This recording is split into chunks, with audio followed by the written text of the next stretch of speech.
Chapter 1. A Different Marvel World. My name is Duke, and if I'm right, I should be the protagonist this time. My mother named me Duke, hoping I would be as promising as a duke in the future. My dad, on the other hand, wanted to name me Dukang after the god of Dionysus, thinking it would be more auspicious. My mother slapped him and said Dukang was just a drunkard, so they settled on Duke. Sometimes I wonder, if I had been named Dukang, would my life have turned out differently? After wasting half of my life, I finally did something noteworthy. In an attempt to save a girl I didn't know, I fell from the 7th floor. To be more precise, during the fall, I finally felt like a protagonist, hoping the newspapers would report it positively. I also hoped that girl would remember me. She seemed quite beautiful at a glance. As I plummeted towards the ground, my last thought was, I hope my face doesn't get too messed up. However, this hope seemed difficult to realize because I was falling headfirst. Why does this feel so strange? I thought. Although my physics grades weren't great, I knew it only takes a few seconds to fall from the 7th floor. Yet, it felt like I was falling for an eternity. My eyelids were so heavy that I couldn't open them until, plop, a big gulp of water filled my mouth, tasting fishy, salty, astringent, and bitter. My first reaction was that I had fallen into the sea. I had fallen off a fishing boat once, and it felt the same. But my second reaction was, how could there be a sea downstairs? My third reaction was a strong sense of fainting. The impact of the seawater, coupled with the cold suffocation and choking, left me in a state of confusion. Although I knew I shouldn't sleep now, I had no strength left. In a half-conscious state, I seemed to see a mermaid swimming towards me in my hazy vision, and then I was completely stunned. In the end, I felt a kind of softness covering my mouth. Attention, attention, host, your life is being threatened. A cold, mechanical voice echoed in my head, mixed with chaotic sounds like horns blaring, horses galloping, rhythmic neighing, gunshots, and some whizzing noises. Damn, why is it so noisy? Can't I sleep in peace? Current stimulation will be performed in 10 seconds. Countdown starting at 10, 9. Current stimulation? What the hell? 3, 2, 1, 0. Zila. It felt like being struck by lightning. Wow, it hurts. It hurts. I sat up abruptly, waking up from what felt like a near-death experience. Then, looking at the epic battle scene in front of me, my head was spinning. I couldn't help but ask the 3 major philosophical questions of life. Who am I? Where am I? What am I doing? Congratulations to the host. You have successfully crossed countless light years and space barriers and traveled to the Marvel world of a parallel universe. As one of the lucky ones among billions, you will receive the technical support of the strongest talent system. Marvel? I was stunned for a moment, then pointed to Gal Gadot, who was fighting fiercely with invaders on the beach in the distance, and shouted, System, can you be reliable? This Marvel world. Tell me, who is that? Crossed over? Never mind that. Forget about the talent system or anything else. I just want to know, which Marvel world has Wonder Woman?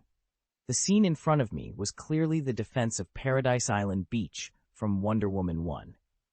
On the same beach, with the same boulders, a group of female soldiers dressed in Spartan attire were fighting against a group of soldiers in old-fashioned military uniforms, holding rifles. Forgive me, I can't tell the difference between Spartan dress and other ancient warrior attire. After that, he spotted a familiar figure. Wasn't that Gal Gadot, the stunning beauty with no flaws? Unlike the other 2 time travelers, his first reaction wasn't to film a movie. After all, he had fallen from the 7th floor.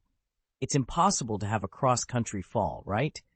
And he just happened to land on the set of Wonder Woman?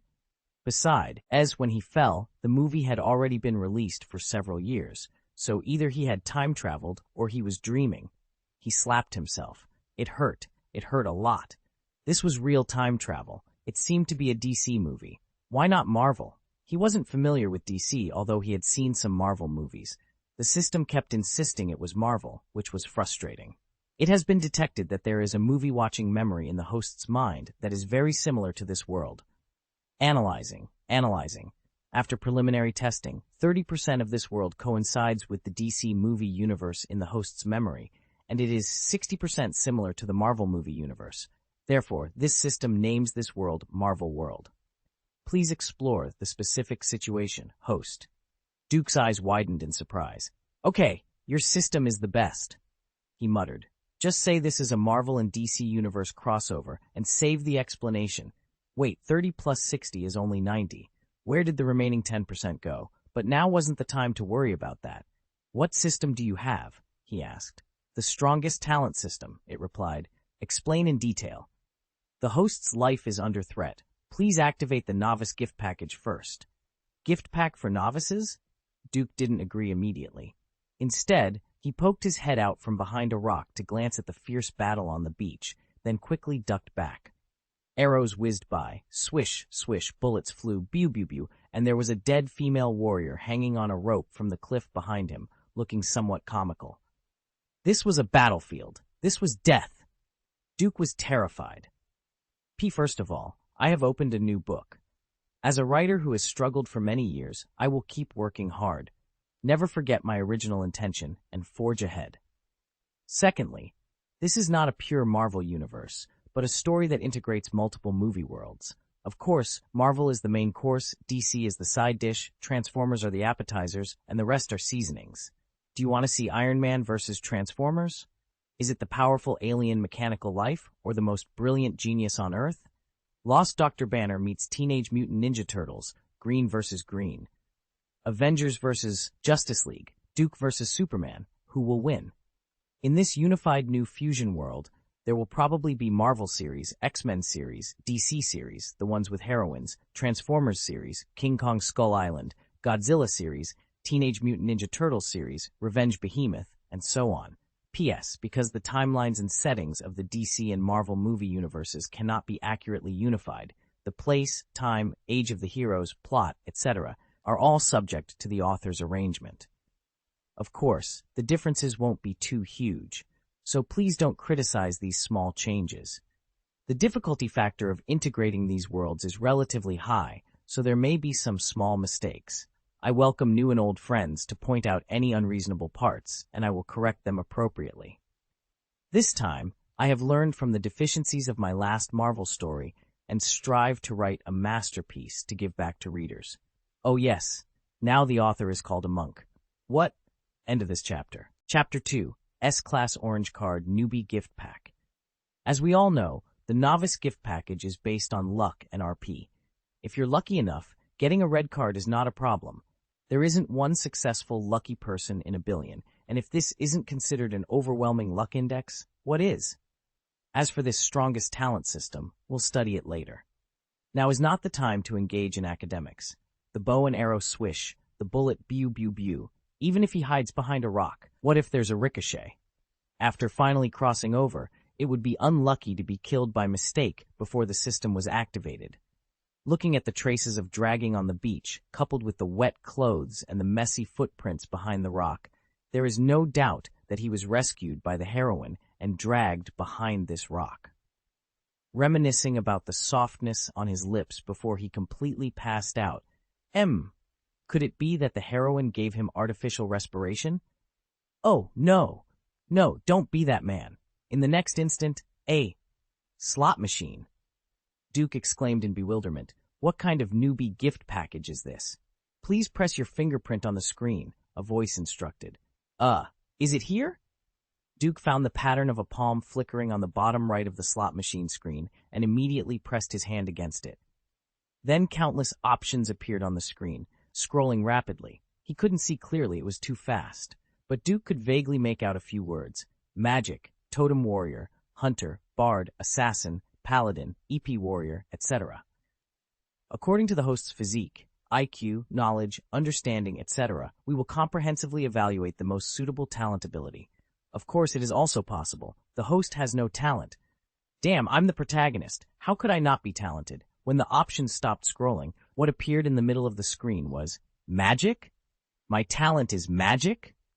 Duke wondered. He had thought about being a hunter, after all. His first magic game character was a hunter. But this wasn't wrong. His favorite thing to watch was Western fantasy anime.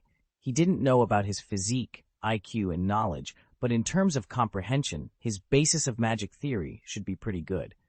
Congratulations to the host, your talent is generalized talent. Generalized. Yes, host. The probability of narrow sense talent is 99% and broad sense talent is 1%.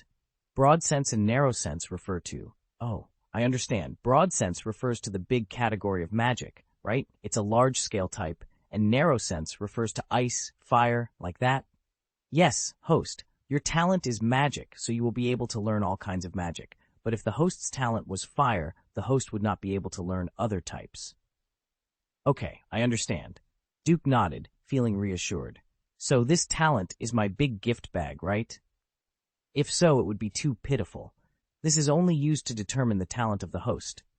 The screen of the slot machine scrolled again, and this time it was more clearly seen. There were some magic movies, games, comics, animations, and the like on it. World of Warcraft, One Piece, Fairy Tail, Harry Potter, Lord of the Rings. Does One Piece count as magic? Oh yes, nature. Come to think of it, a flashing fruit, a thunderous fruit, the speed is fast, the attack is powerful, and the key is that you can't kill it. Grim Reaper. One Piece doesn't matter, so does Grim Reaper? Oh, and some of the fight scenes do. Well, right? Finally, the screen froze on Fairy Tail. Fairy Tail? Duke was a little disappointed, but he quickly let it go. After all, it is one of the 4 major migrant comics. It would be so cool to draw a lost-level ancient magic. Then he saw, countless character avatar cards were created by swiping, almost filling the entire screen.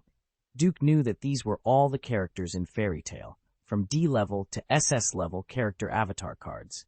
He seemed to understand that his magic ability was the corresponding character card would grant him the same magical abilities as the character depicted. The cursor moved across the screen, much like selecting a hero in a video game. It moved quickly at first, then gradually slowed down. Ah, it's Missy. Stop! Stop! Oh! Duke exclaimed in frustration as the cursor passed over his favorite character card. Miniba, the eldest lady of the sword-biting Tiger Guild, was not only glamorous and beautiful, but also wielded high-level space magic known as absolute territory. This magic allowed her to manipulate space at will. Her most formidable spell, Hide Space, could conceal herself or her opponent within a hidden dimension, making her untouchable and perfect for sneak attacks. She also possessed the ancient and powerful magic of the 18 fighting gods. But now, all those hopes were dashed. Jerf! Duke's excitement returned as the cursor slowed down near another card, but his excitement quickly turned to fear. Nima, hurry, hurry, hurry, go, go, oh, thank goodness, who? He sighed in relief. Jareth, one of the 2 strongest bosses in Fairy Tail, had incredibly powerful magic, but it was death's forbidden magic, a curse that could inadvertently kill those around him. Duke had no desire to be cursed. Olgast, oh no, Mistgang. Could it be Gildas? Forget it. It seems to be Natsu. Natsu is also fine. After all, he is the protagonist of Fairy Tail. We are both protagonists, and we are a good match. Duke thought, trying to stay optimistic. However, the cursor bypassed Natsu's card and finally stopped at, what? Fairy Tail Guild Thunder Gods, A-rank mage, Felid Justin? Duke groaned. Oh no. Although Felid Justin was an S-level orange card, his presence in the story was not very strong, and he was more of a supporting character. Despite being an A-level mage with S-level abilities and possessing some very powerful magic, Duke felt disappointed. P.S. Follow-up and recommendation votes are still very important. Take a few minutes every day to check them out, and you can help improve the data. If you have votes, please support them. Thank you. The main reason is that votes affect the recommendation position. End of this chapter. Chapter 3. Rescue Antiope. As a writer who often delves into time travel narratives, Duke was already adapting to this new world the moment he opened his eyes. The beach battle was fierce. When the spear pierced a chest, blood spurted out, unlike the sanitized scenes in movies. Bullets whizzed through the air, and one by one, Amazonian warriors fell. Duke felt an instinctive urge to intervene. Perhaps he didn't want to see Steve, who was overly enthusiastic and showing off his masculinity, take all the credit. He also wanted the heroine to notice him. After all, she was a 360-degree goddess with no flaws, someone he had admired countless times in his previous life. And now, she was a real goddess. After Philip Justin's magic melded into his mind, Duke mastered it almost instantly.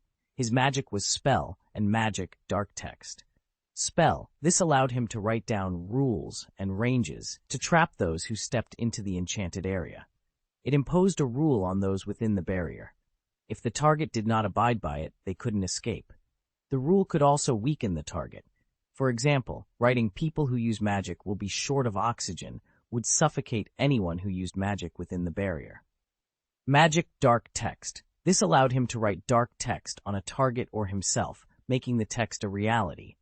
For instance, writing panic or severe pain on a target would cause mental damage, while writing darkness on himself could transform his body into a demon-like form. Looking at the faint black light shining on his hands, Duke felt a sense of wonder, as if he could touch the very rules of reality. The system wasn't mistaken.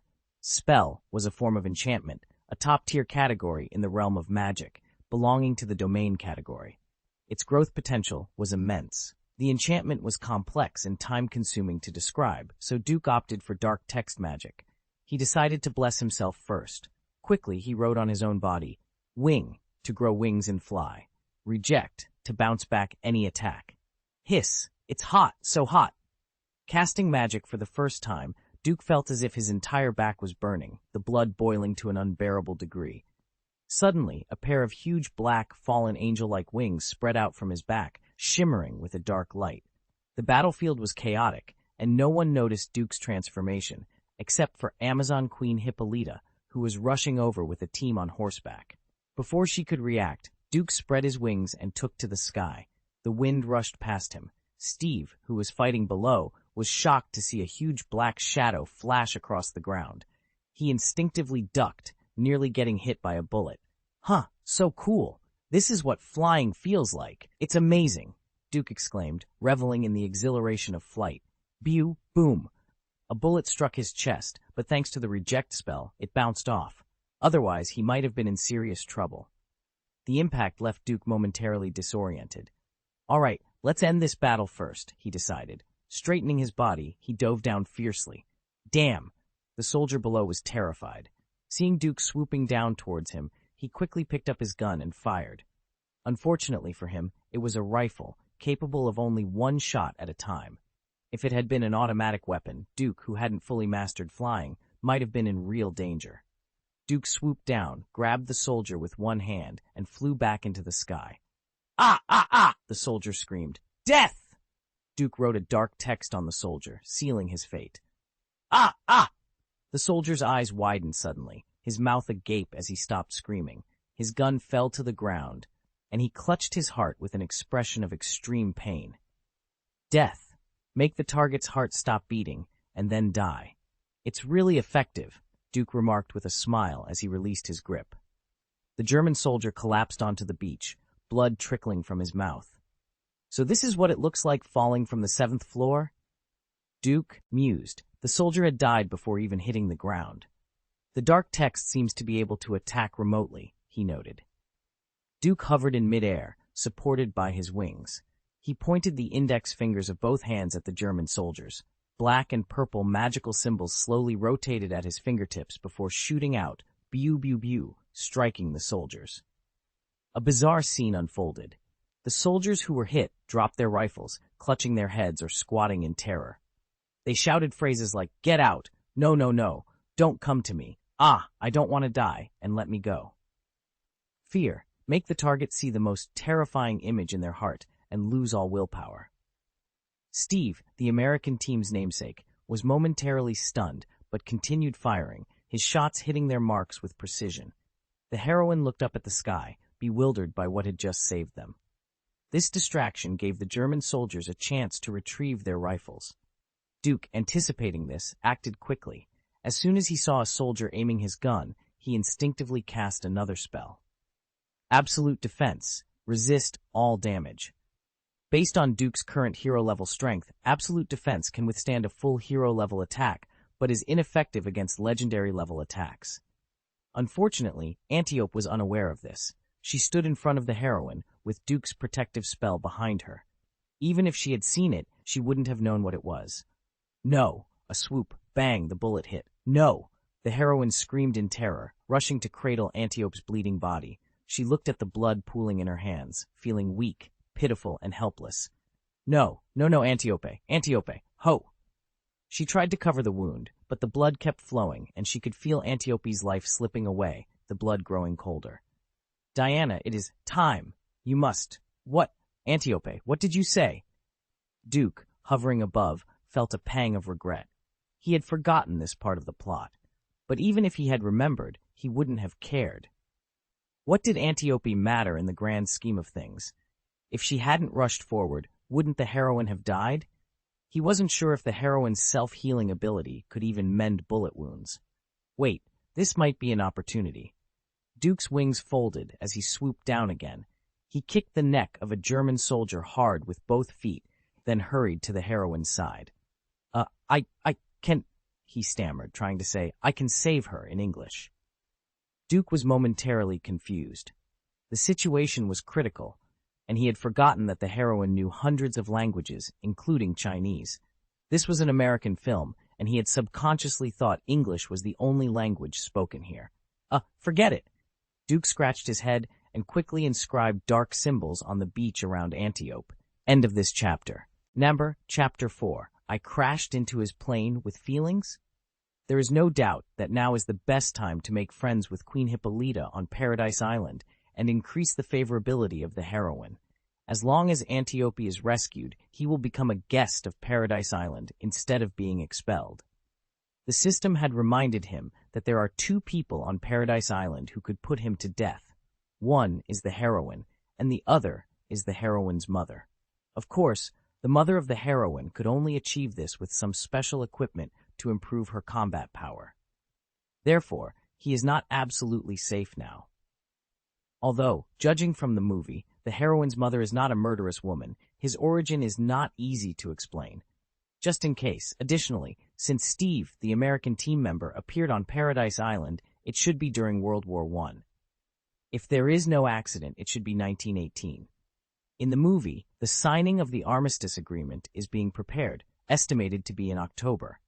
After all, the agreement will be signed on Singles' Day to declare the end of the war. Staying during World War I, and somewhere in the Atlantic Ocean, the closest places to Duke are England, Spain, Portugal, and France, and he can't speak English. Moreover, this is still an ancient era when there was no international aviation during World War I. He really doesn't know when international aviation appeared, but the first time to cross the Atlantic was in 1927, and there were already international flights during World War II. Of course, whether this world is the same is still uncertain for the time being. Additionally, he has no ID card and basically can't go anywhere. Money is easy to talk about. He can get it by blackmailing anyone. It's not hard to get on an ocean-going ship, but the point is, where to? Are you going to China? At this time, still fighting among warlords? P.S. Those who are weak in heart, who have to drag the author to write chapters on China, who feel that they are traitors if they don't give an explanation, or those who have other grievances, please read chapters 44 and 65 later. Thank you. If someone uses such unreasonable things to accuse and abuse the author for no reason, don't come and argue why you are banned. Thank you. He still decided to stay on Daughter Island for the time being. Cough cuff. Paradise Island. Let's take it one step at a time. Therefore, it is urgent to save Antiope. What are you doing? At this moment, the heroine was a little flustered. She raised her hand and wanted to push, but her hand was caught. The moment he grabbed the heroine's hand, Duke's heart skipped a beat. This hand didn't feel rough like a female warrior's should. If you don't want her to die, you'd better not move. Although it felt good in his hand, he still loosened his grip and continued to depict the dark characters. Strangely, after writing the black runes around her, the heroine felt that Antiope's aura calmed down. All right. After the dark words were connected together, Duke stood up and wiped the sweat from his forehead. Nima, fortunately it worked. It would be embarrassing if it didn't. Hippolyta, Queen of the Amazons, strode over.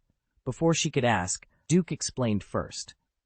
This is called a spell, and it is a kind of enchantment magic. You may not understand it, but it can be regarded as a rule. As long as she doesn't leave this range, she won't die. The Queen, calm and composed, just nodded to Duke without saying anything, then knelt on the beach to check her sister's breath. Gradually, The shock in her heart grew bigger and bigger. Her sister's wound was still bleeding, but she just didn't die. Taboo technique? The resurrection of the dead? At this moment, Duke realized the problem. Do you understand Chinese? He had explained subconsciously. We understand hundreds of languages. The heroine stood up slowly, giving the answer. Duke, I'm such an idiot, she muttered to herself. Auntie Ope, she won't die like this, will she? She asked, her voice trembling with concern. You're overthinking it, girl. The rules of the spell don't work that way, Duke replied, waving his hand dismissively. The woman, taken aback, raised an eyebrow. Girl, really? Duke continued. The rules of the spell require a prerequisite before the result can be achieved. It's a model of because and so, not just so. Understand? The woman frowned slightly and shook her head. I don't understand. Duke scratched his head and pointed to the magical symbols on the ground. Let me put it this way. The magic text has bound her life to this area. She will die if she leaves. The rule here is, as long as the wind hits her, she won't die. The result can only be achieved if the conditions are set in advance. It's not as simple as saying, people in this circle don't die. That's impossible. For example, a person who uses magic once will suffocate, instead of standing in the boundary and suffocating. Then Antiope, the woman was stunned. Won't she still die, and she can't leave the beach? Duke sighed. You should have a doctor, right? Hurry up and treat her. I've bought you some time. If you still can't save her, then prepare for the worst. As for these magic words, don't worry. They are not written in the sand. This is the power of rules. Well, you probably don't understand it. Damn, I don't understand it either. The general idea is that the words are written in the space, not really on the sand. Even if the sea breeze blows the beach clean, the words won't disappear. Then, can this spell be moved? The woman asked. No, the spell has been written down, unless it is scattered and rewritten, but I can't guarantee she will survive until you move her into a house, Duke explained. The spell doesn't make Antiope immortal, it just delays her death for about a week. After all, Antiope doesn't have the self-healing power of a heroine. Although she has a strong body, she was hit in the heart. It would be a miracle if she could even finish a few sentences with her remaining strength. The spell keeps her alive by overdrawing her vitality. Only in this way can it be guaranteed that after losing part of the blood, the body's supply can still keep up. Therefore, this consumes her vital functions. If the heart is not sutured, when the functional potential is completely exhausted, she will be hopeless. As the queen, Hippolyta acted swiftly and decisively. Bring the doctor immediately, and build a simple wooden house to keep out the sand and rain. Arrange for people to fan the wind for Antiope without stopping for a moment. Yes, the female warriors sprang into action, collecting corpses, bringing people, and summoning the carpenters. Antiope, meanwhile, had fallen into a coma due to the sudden surge of vitality. To fight against the outside world, the inside must be settled first. Now that the inside was settled, it was time to deal with the outside. Hippolyta coldly glanced at Steve. Are you together? She asked. What did she say? Duke asked the woman. She asked if you are together, the woman translated. Together? No, of course not. I don't know him. Duke quickly denied any association with Steve. Steve, the man with the same name as the American team, also denied it. No, Trent. What did he say? Duke asked, having only understood the no and I. The woman looked at Duke curiously. He said he couldn't tell us his name, and he didn't break in here on purpose. He said, you fell from the sky and hit his plane, that's why. Wait, didn't he crash on Paradise Island after being shot down by the German army? So I fell from the sky and crashed his plane? End of this chapter. Chapter 5. How dare you say that you are not handsome? Is that so? Hippolyta turned to look at her daughter. Maybe. I'm sorry, I didn't actually see this. Diana originally wanted to nod, but she shook her head. She did see a person and a plane, both of which fell into the sea, but she didn't see the rest. Your name? Hippolyta looked at Duke again. Duke. Who on earth are you, and why did you betray your own people? Hippolyta nodded, no longer looking at Duke, but staring coldly at Steve, the same name as the U.S. team. As for Duke's origin, she could ask about it later. What mattered now was the soldier in front of her. Although the beach defense battle killed the intruders, the warships behind had already evacuated. In other words, the enemy was likely to attack again. Although after leaving, it is difficult to find the exact position of Paradise Island, but if you are not afraid of, you are afraid of it. Duke smiled inwardly. He was treated courteously after saving Antiope, and the reputation of Paradise Island was upgraded from cold to neutral. These female warriors, who hide from the world and have high vigilance, would have been friendly or respectful to others. Well, female heroes are friendly. As for Steve Trevor, his status was downgraded from cold to hostile, as he was clearly responsible for the invasion. "I'm not with them," Steve replied quickly, while stepping back and guarding. He felt rather unlucky. Flying, those who survived the catastrophe were not bombarded by the enemy's cannons, but were smashed down by a man who fell from the sky. Descended from the sky. Still personal. The three views have been refreshed, okay? It was already unlucky enough, but when he met this group of strong female warriors again, it was going to be over. "Then why are you wearing their clothes? I can't tell you guys." "Say it. What's your name?" "I can't tell you that either." "Kill him now to prevent future troubles." Diana, who was translating for Duke, suddenly became anxious. No matter what, this person worked together to defeat the invaders. She was about to say something, but someone objected. "If he's dead, we have no way of knowing who they are and why they came." Duke only understood the word name, and the rest was still ambiguous. Forgive a person who has never passed the second level. But he remembers this plot.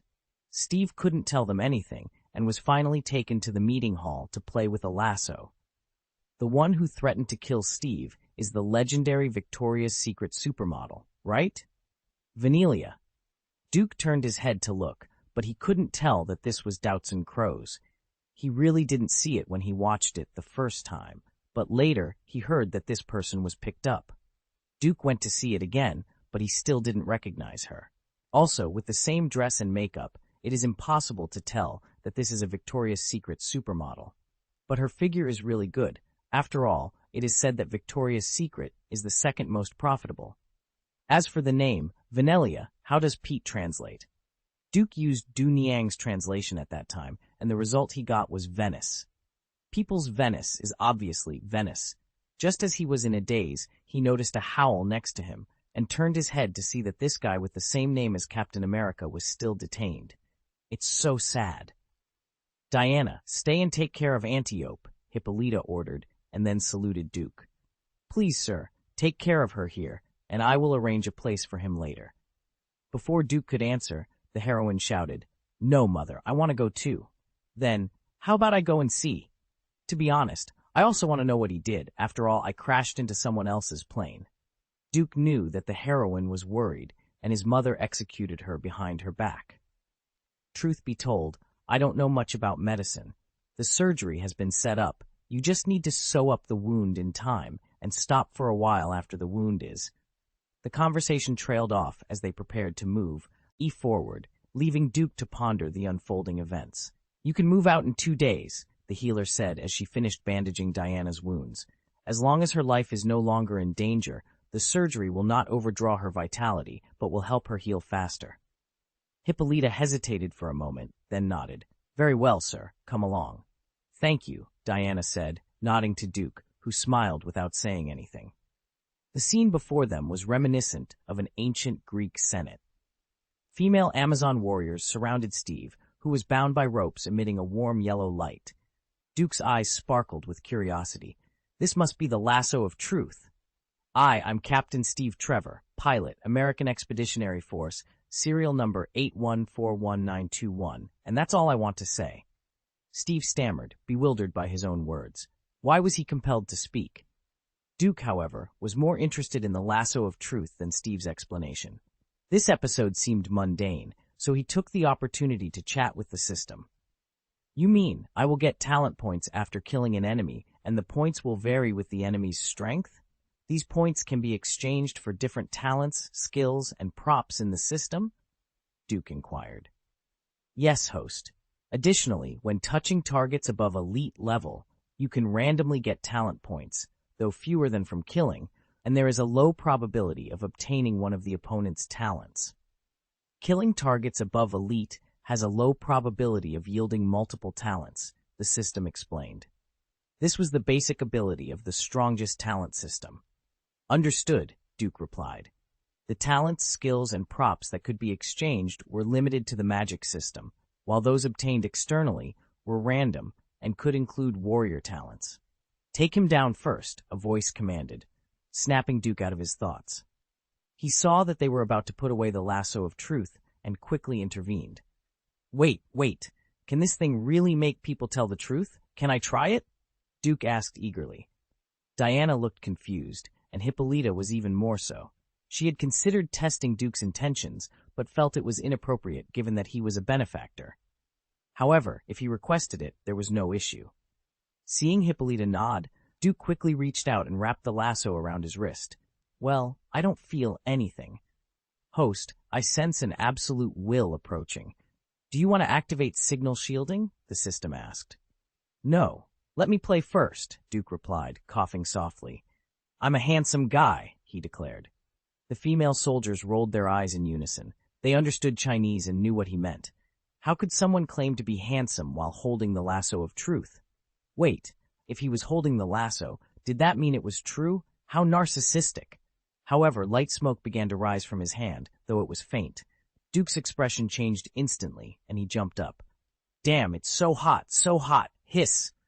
The female soldiers breathed a sigh of relief. It was okay, but Duke was not convinced. I'm ugly, he admitted reluctantly. The atmosphere suddenly became awkward. Duke felt a metaphorical fly over his head, leaving a few big black spots. Fool, quack. Furious, Duke threw the lasso of truth on the ground and pointed at it. Presumptuous, he cursed. You are just a small rope. How dare you question how handsome you are? At this moment, Hippolyta, who had been calm and composed, couldn't hold back any longer.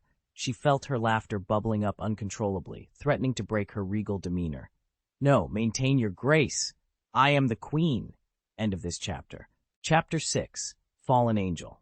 Just when Hippolyta was about to lose her composure, a doubt crossed her mind, causing her to cool down quickly. Wait a minute, she thought. That's not how the lasso of truth works. It compels people to tell the truth. It doesn't punish them for lying. When the lasso catches you, you can only tell the truth involuntarily, and you cannot lie. It will only punish you if you resist, making you feel a burning sensation. The more you struggle and resist, the more painful it will be, but it doesn't burn you for lying. It simply prevents you from lying. Is the lasso of truth malfunctioning? Unlikely, she mused. Duke was still playing with the lasso, seemingly never tired of it. My name is Duke. Hey, it's okay. I'm 20 years old this year. Sigh. Damn it. It's so hot. The lasso was smoking again. Although it appeared to be smoking, Duke's hand was not actually burned. It seemed more like the rope itself was heating up to a certain extent. Where is this false? I said rope. You are a bit unreliable, Duke muttered. The female warrior holding the lasso of truth rolled her eyes. It had been a long time since she had seen such a strange person. After a moment, Duke seemed to sense the problem and asked in a low voice, I? Minus 80 years old? Damn it. This time, the rope remained unresponsive. Duke's forehead creased with confusion. Is the rope also a man of science? It really counted like that. It is now 1918, and counting from the year I was born, it is 80 years. Now it was the turn of the Amazonian female warriors to be confused. What did he mean by being 80 years old? Hippolyta frowned, wondering if something had indeed gone wrong. Stop playing. It's boring, Hippolyta ordered, her heart twitching. Take him down to rest first. Yes, Your Majesty, replied a female warrior. It was Victoria's Secret supermodel Doutzen Crows. Sir, please come with me, she said. Duke glanced at Diana and nodded, then followed. From behind, he couldn't help but notice how long her legs were. Beauty, I haven't asked for your name yet, Duke said. Venelia, she replied. That name is too much of a mouthful. Can I call you Doutzen Crows? Duke asked, scrambling to keep up. Why are you shouting like that? She asked, feeling very strange. It's strange. I feel like we've known each other for a long time. That's what I called you in my dream, Duke said shamelessly. Are you trying to flirt with me? She asked, raising an eyebrow. Ahem, no, this is really not the case, Duke blushed. He hadn't thought about it that way. The combination of time travel, a system, the protagonist's halo, and suddenly becoming an old man made him feel a bit carried away. But he was still a young boy. After being teased a little by the female warrior, he lost his composure. Of course, the main thing was that he started to wake up. This was always the daughter's island, Paradise Island, living in a world a century ago, which made him confused again. Although there was a Victoria's Secret supermodel with the same face, he really lost his previous excitement. Suddenly, the atmosphere became quiet. Although she didn't know what had happened, the female soldier could still see the sadness in Duke's eyes. "Whatever you want, the name is just a code name for us," she said softly. "Oh," Duke replied, a bit stunned. He didn't know much about DC, only that the place seemed to be made of clay by the gods. Hippolyta once lied to Diana, saying that she was made out of clay, and later learned the truth from Ares, the god of war, that she was born of Zeus and Hippolyta. If so, didn't Zeus land on a piece of soil? Forget it, Zeus was originally a trickster. But Paradise Island has only women and no men, meaning there is no father, so their name is really just a code name. Even on Paradise Island, women don't have family names or surnames.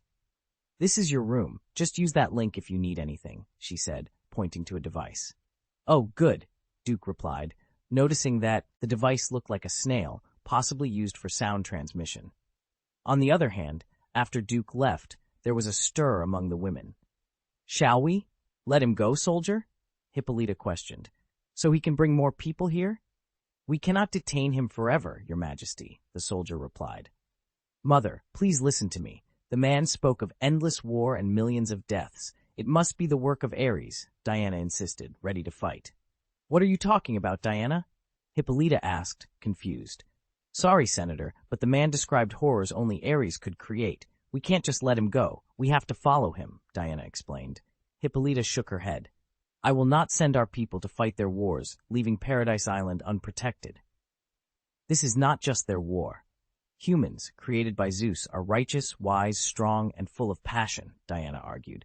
"That's just a story, Diana. There's much you don't understand. Humans fall so easily." Hippolyta countered. "Yes, but all of this was instigated by Ares. The Germans were manipulated by him to start the war. It is our mission to stop the god of war. As Amazons, this is our duty," Diana declared passionately. "But you are not like us Amazons, so you don't have to do anything. As queen, I won't allow it." Hippolyta ordered sternly. "If you want to help, you'd better find out that Duke's identity." "Duke?" Diana paused, realizing the man was indeed very mysterious. "I suspect he is a fallen angel," Hippolyta revealed, shocking everyone. "What? A fallen angel? How is that possible? How did a fallen angel come to us?" the Amazons murmured in disbelief. "Angels are not exclusive to God. The word angel comes from the Greek word angelos, meaning messenger. In almost all theology, angels often play the role of messengers, attendants, and agents of God. There are also messengers under Zeus. Fallen angel, how is this possible?" Diana stammered, unable to believe it. She knew about fallen angels from stories. Hippolyta took out the lasso of truth. "The answer lies in this. That Duke, he can resist the power of the lasso of truth." "What? Is that even possible?" the Amazons exclaimed. "The lasso of truth was made by Hephaestus, the god of fire, with the golden belt of Gaia, the mother goddess, and tied to an arrow by Artemis, the goddess of hunting. It was shot down from the sacred mountain of Olympus. If he can truly resist it, wouldn't that mean?" The senator trailed off, his face filled with terror. Hippolyta's expression was equally grave. "If he is really a fallen angel, then before he fell." Chapter 7. There is only one way. Only God can resist the will of God, and there is nothing wrong with that. Hippolyta had just tried it herself. She couldn't tell a lie, but the mysterious Duke could, which made her doubtful. "Are you sending your daughter?" she pondered. Of course not. She keenly felt that only Diana on the entire Paradise Island could defeat Duke. If he was truly a fallen angel and genuinely hostile, even if she were fully armed, she wasn't sure she could defeat him. It would be a 50-50 chance. That's why the task was assigned to Diana.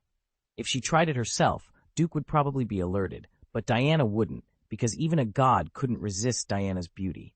Her beauty, praised even by the gods, was bestowed by Aphrodite, the goddess of love and beauty. Thanks to Zeus's intervention, Diana had been spared. Where was Duke now? He was researching dark text and discovered that there was no upper limit to its development.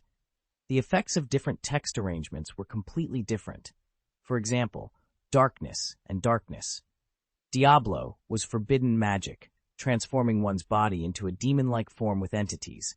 Darkness, on the other hand, became an existence like a shadow, nothingness, no entity. It felt a bit like a dark fruit that could be turned into elements. Additionally, because of the dark text, he couldn't write light. For instance, writing light on his body wouldn't turn him into an angel. In short, dark texts were acceptable, and there were also neutral texts that didn't have a clear distinction between dark and light, such as flames. The spell formula was actually written in dark characters, and different arrangements would achieve different effects. It wasn't just used for trap preparation before the battle. As long as your speed was fast enough, you could write and use it in battle to limit the enemy's ability. But this required a fairly fast writing speed. Generally speaking, it was best used for traps. After studying for a while, Duke collapsed on the bed, a hard bed. It had been a long time since he felt this way. Looking at the room's decoration, this should be a female warrior's room. Could it be Doubtson Carlos's? Because Paradise Island was closed, there were no foreign tourists, and naturally, there was no such thing as a guest room. The year 1918, he mused, beginning to plan a way out for himself. Obviously, as a man, he couldn't stay on Paradise Island, full of female warriors. The Amazons would certainly not agree, and the Queen of the Amazons would certainly not. Besides, why stay on this closed island, eating and waiting to die? Sit and watch the sunrise and sunset and then die of old age? It's hard to travel through time, so you have to struggle, right? Although there was no clear goal for what to fight for or how to fight, at least he had to see the Earth 100 years ago, right? Do you really want to go to the battlefield with the heroine? There was no doubt that the female hero would not stop her steps on the battlefield because of his arrival. The U.S. team's namesake, Steve, was a key figure and could not be avoided. With a righteous heart, she wouldn't be an ostrich. After much deliberation, it seemed that he could only follow the woman. This was the only way. Because he didn't understand English, only Diana could talk to him. The Amazons would not allow him to live on Paradise Island, and he himself did not want to eat and die, so he had to go out. For now, except for Diana, he was effectively deaf. Even if he had the ability to extort a lot of money, how could he get to China? If he didn't know English, he might not even be able to find a translator, let alone find an ocean-going ship to Shangdao. Moreover, it was now during World War I, and it was uncertain whether there were ships going to Shangdao, even though Shangdao had become a British colony at this time. Therefore, the only option was to follow the heroine. The heroine is about to embark on the battlefield of World War I. If he doesn't follow her, wouldn't it be too? He's same as not following. It's a fight, not a movie where the bullets only hit the shield and don't hit the legs. However, if he doesn't follow the heroine, he will become deaf again. Tangled in his thoughts, he hesitated. Just then, the conch on the table rang. "Is it Duke, sir?" Duke didn't realize it at first, but after looking around, he realized that the screw was ringing. This thing was actually a telephone. "I am. Are you Miss Diana?" "I'm going out?" "Okay, I'll come as soon as I clean up." An obvious boulder? Okay, I see." The heroine had asked him out. Even though he knew it wasn't a date, he felt a little excited. After all, he still had the mentality of a university student. He had just gained strength and become the protagonist of his own life, so he hadn't yet shed the humble mentality of a small person. This was a real goddess, not the goddess from the movies. After going out, he wrote wings directly on his body, transforming once again into a dark angel with wings and soaring into the sky. First, he confirmed the direction. The boulder was very obvious and easy to spot. His wings fluttered, and he flew past like a meteor. "Hello, Miss Diana." He landed slowly, folded his wings, and tried his best to maintain a gentleman's demeanor, although he didn't quite understand what it meant to be a truly elegant gentleman. "Hello, Mr. Duke." The heroine nodded and then smiled. "Just call me Diana. Then you can call me Duke, too." Diana smiled and did not answer, but walked towards the open space. Although Duke didn't know why she had asked him out, he still followed. Have you met that Steve? No, why do you ask? Diana felt puzzled. Oh, nothing. Just interested in his identity as a spy. Duke heaved a sigh of relief. It was fine if she hadn't met him. He didn't want to see the man with the same name as Steve from the American team as soon as the heroine entered the cave. And I'm above average. Well, in fact, Duke felt inferior. Orientals are generally shorter than Europeans and Americans. Of course, Duke knew his own capabilities. Although he was not weak, compared to others in Europe and the United States, he was far behind. This was a blot on the heroine's life. For the U.S. team's namesake Steve, Duke's dislike of him was based on this. After being seen, he would either squat back into the water without hesitation or quickly put on his clothes and stand there in a daze to show off his capital. I'm very interested in your abilities. Who are you? And what does the phrase -80 years old mean? Diana raised her eyebrows and asked curiously. If the Amazon Queen Hippolyta had asked this question, Duke would have immediately become wary. But the person in front of him was Wonder Woman, Diana Prince. It wasn't because Duke liked her, but because he knew very well that Diana at this stage was a pure blank slate. As the Queen said, there are many things you don't understand. She was a person with no hidden intentions. A kind of magic. Magic? Diana repeated, her curiosity piqued. End of this chapter. Chapter 8, Knocked Away by a Heroine. You ask me what magic is. This? Duke scratched his head. He didn't really know what magic was, so he had to improvise based on what he had seen in anime. Magic is the mysterious power spoken of in legends. Honestly, I don't fully understand it myself. I've only just come into contact with it. It is said that there is some kind of power in everything around us, and magicians can extract this power to achieve effects like attack, healing, defense, or other abilities. Like this. As he spoke, Duke stretched out his palm. A fiery red rune spun in his hand, and in the next second, surging flames gushed out from his palm like a fire dragon. The area that was attacked instantly turned to scorched black. In reality, runes can be written with thoughts, as can spells, which are composed of runes. They just need to be manifested by writing. You can manifest them while writing, or you can condense them first and then manifest them in an instant. Complex ones are difficult to use by relying solely on thoughts, but simple ones can be done once you are familiar with them. Diana's eyes were shining with great interest as she watched. This is a kind of magic. The atmosphere contains violent fire elements, and magicians can extract these elements and gather them into flames to strengthen attacks, Duke explained. Of course, there are other types as well. Then he wrote on his chest, Absolute Defense. Rocks, soil, and metals contain the power of the earth, that is, the earth element, which can be used to strengthen defense after extraction. You can try it with a punch. Duke added, Remember to control your strength. The system had informed him that Diana now possessed mid-level legendary strength, but she had not fully utilized it. Because the female warriors on Paradise Island were relatively weak, she hadn't exerted her full power, instead suppressing her strength to the peak of the hero level. Armed with artifacts, she could reach the late legendary stage. At the end of the battle against Ares, the god of war, she awakened and reached the legendary peak. With the power of thunder and lightning, she briefly entered the demigod realm, enabling her to kill Ares, who was also a demigod. But after beheading him, she instantly fell back to the legendary peak state. Duke's current strength was also at the peak of a hero, so Diana wouldn't hurt him. Strength levels: cannon fodder, mortal, elite, hero, legend, demigod, main god. Cannon fodder refers to individuals with minimal abilities. Ordinary people are at the level of secret agents. Elites include individuals like the U.S. team and Black Widow. Heroes include Wolverine and Sabretooth. Legends include Wonder Woman, Magneto, and Professor X. Demigods include Superman, the Ancient One, and Odin. The main god level is not yet defined. Are you serious? Diana suddenly smiled. Of course, come on. Duke also wanted to test his level of strength. In the end, the heroine rushed over with a fist, and he was blown away magnificently, flying far, far, far. I can't believe it. Duke, who was spinning in midair, was a little confused and dizzy.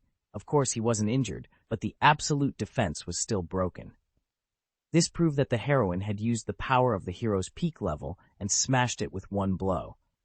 It was just like Superman, with super strength, super speed, super reaction, and super defense. The only difference was that Diana didn't have Superman's Kryptonian heat vision. After flying out for 100 meters, Duke finally came to his senses. The black archangel spread its wings again and flew back. Although his landing was chic and handsome, his hair betrayed him. It was blown into a mess, almost resembling a bird's nest. The heroine smiled. Although her expression was steady, she was very surprised in her heart. She was very clear about her own strength, and there was absolutely no one on Paradise Island who could withstand her fist.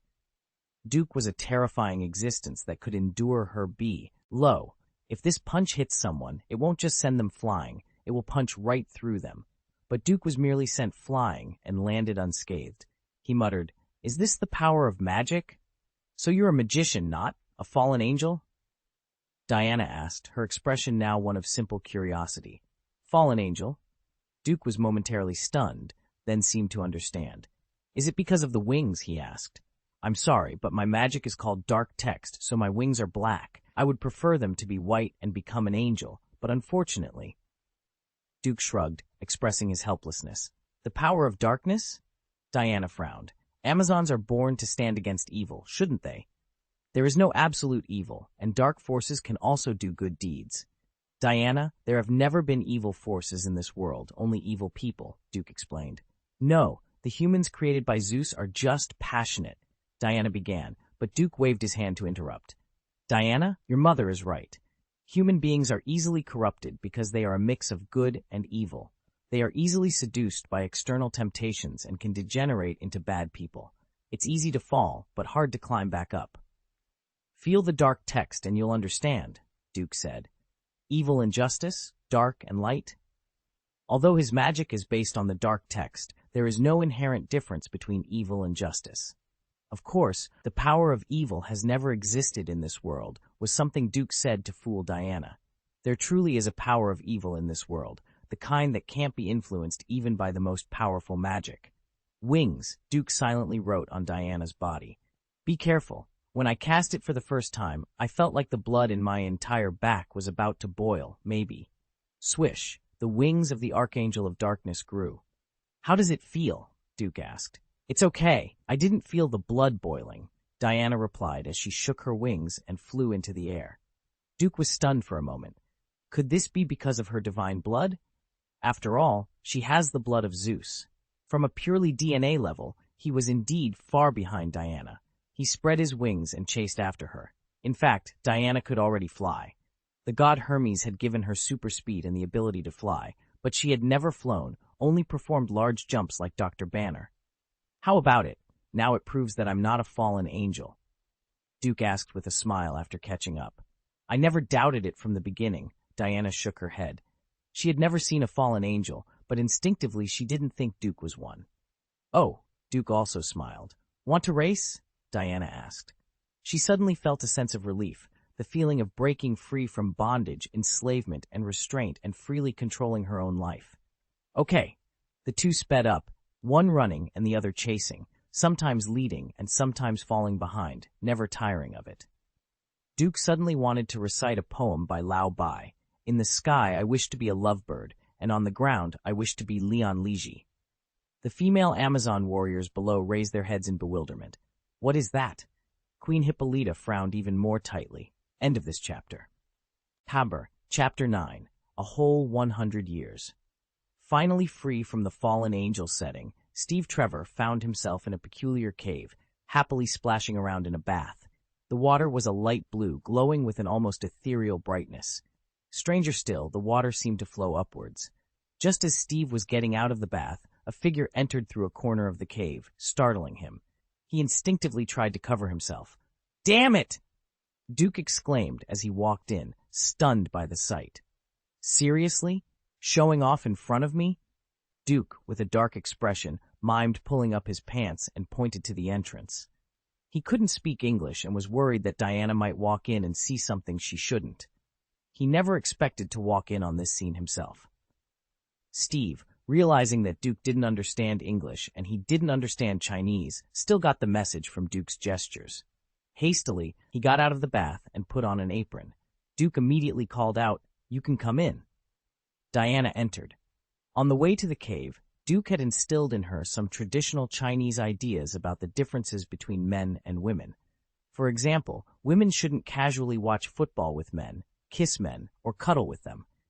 Although Diana was European, she was a blank slate when it came to relationships between men and women. This was the first time she had ever seen a man. Oh, and it's worth mentioning that the first man she met was Duke, not Steve. Duke had fallen closer to the coast, so Diana had swum to him first before rescuing Steve. Thus, Duke was the first man the heroine saw. Duke didn't like Steve. He knew Diana was naive and curious about everything in the outside world. To her, everything was new and exciting. Steve, on the other hand, seemed to be taking advantage of her curiosity. "Can I ask you a few questions?" Steve said. Diana nodded. "Where am I?" "Paradise Island." "I mean, what is this place? Who are you? Why is the water like this? And why do you speak English so well?" Duke remembered this part of the story. Although he didn't understand all the English vocabulary, he got the gist of it. "This is heaven," Diana replied.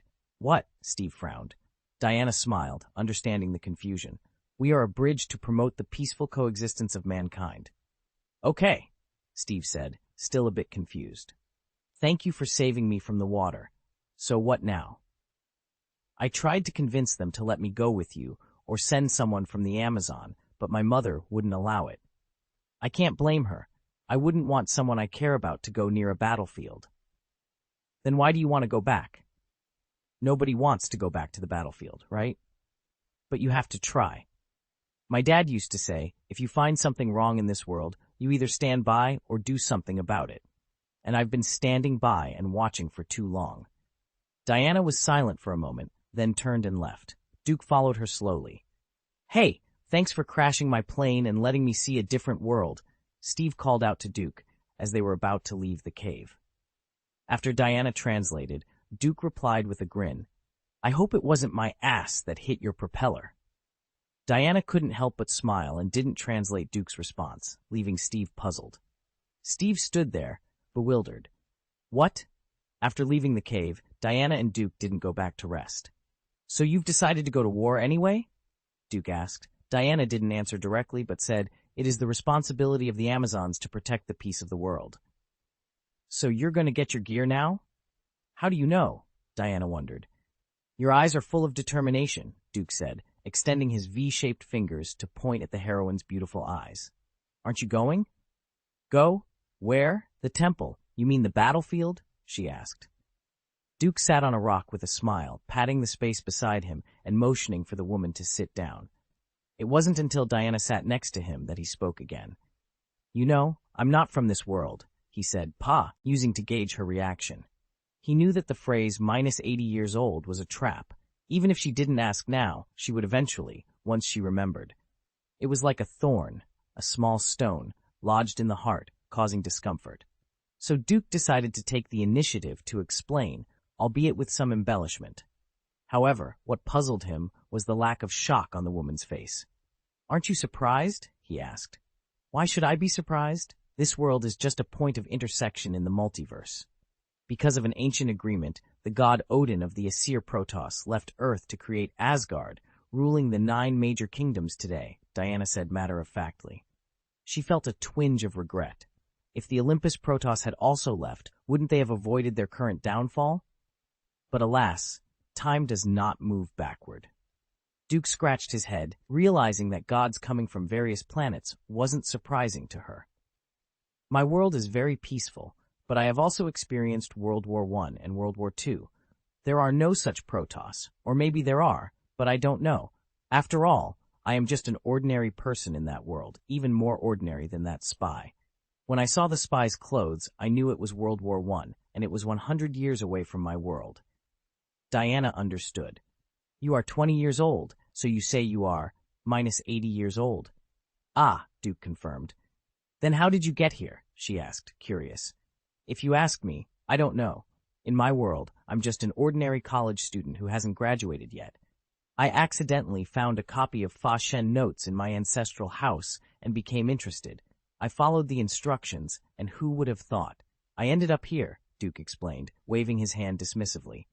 "Don't ask. I really don't know. 1 second I was practicing, and the next second I was lying behind that boulder on the beach.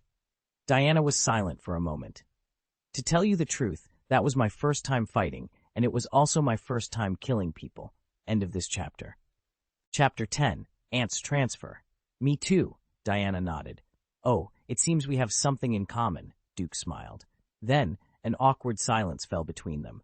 Duke wasn't experienced in love, and he found it difficult to converse with girls. Although Diana was old enough to be his ancestor, she was still a girl. I'm going to the temple. How about you? Are you coming?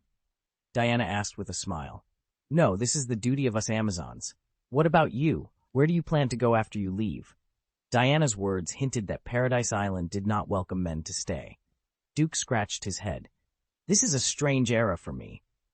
It's the same for me, Diana said, looking into the distance. She had never left Paradise Island. Oh, it seems we have something in common again, Duke said, smiling. Diana remained silent. Since we are so destined, and I don't have any plans for the time being, I will accompany you for a while and protect you, Duke said, standing up and stretching his limbs. You? Protect me? Diana laughed charmingly. I don't know who it was just now, but I punched it away. Ahem, that's not what I mean, Duke said, embarrassed. There are sinister people outside. You have never been out, and you may be deceived. And the spy, I admit that he is on the side of justice, but he has something to hide from us. Steve? Why? Diana frowned. She felt that the spy was a good guy. I'm not saying he's a bad guy. I've seen all kinds of people in my world, and I can tell if he's telling the truth and how much he's telling the truth just by looking at his eyes. Although I don't know English, people's eyes are the same, Duke explained, pointing to his eyes. Although he had the idea of alienating the relationship between Diana and Steve, his words were not entirely false. He did have a special ability to read people. Steve had indeed been deceitful. He just wanted to use Diana to leave Paradise Island and hand over the notes. The whole God of War Ares story seemed far-fetched to Duke. He didn't believe that killing Ares would end the war. Diana frowned, not fully trusting Duke. She believed in her own judgment more. Forget it, whether he is good or bad has nothing to do with me, Duke said, realizing he might have overstepped. Speaking ill of another man in front of a woman seemed like a bad move. He quickly changed the subject. By the way, you just left. Don't you need to visit your aunt? Just to remind you, I am the man who saved your aunt, and that spy is the one who killed your aunt, so we should be closer. Diana froze for a moment, then shook her head and looked at Duke expectantly.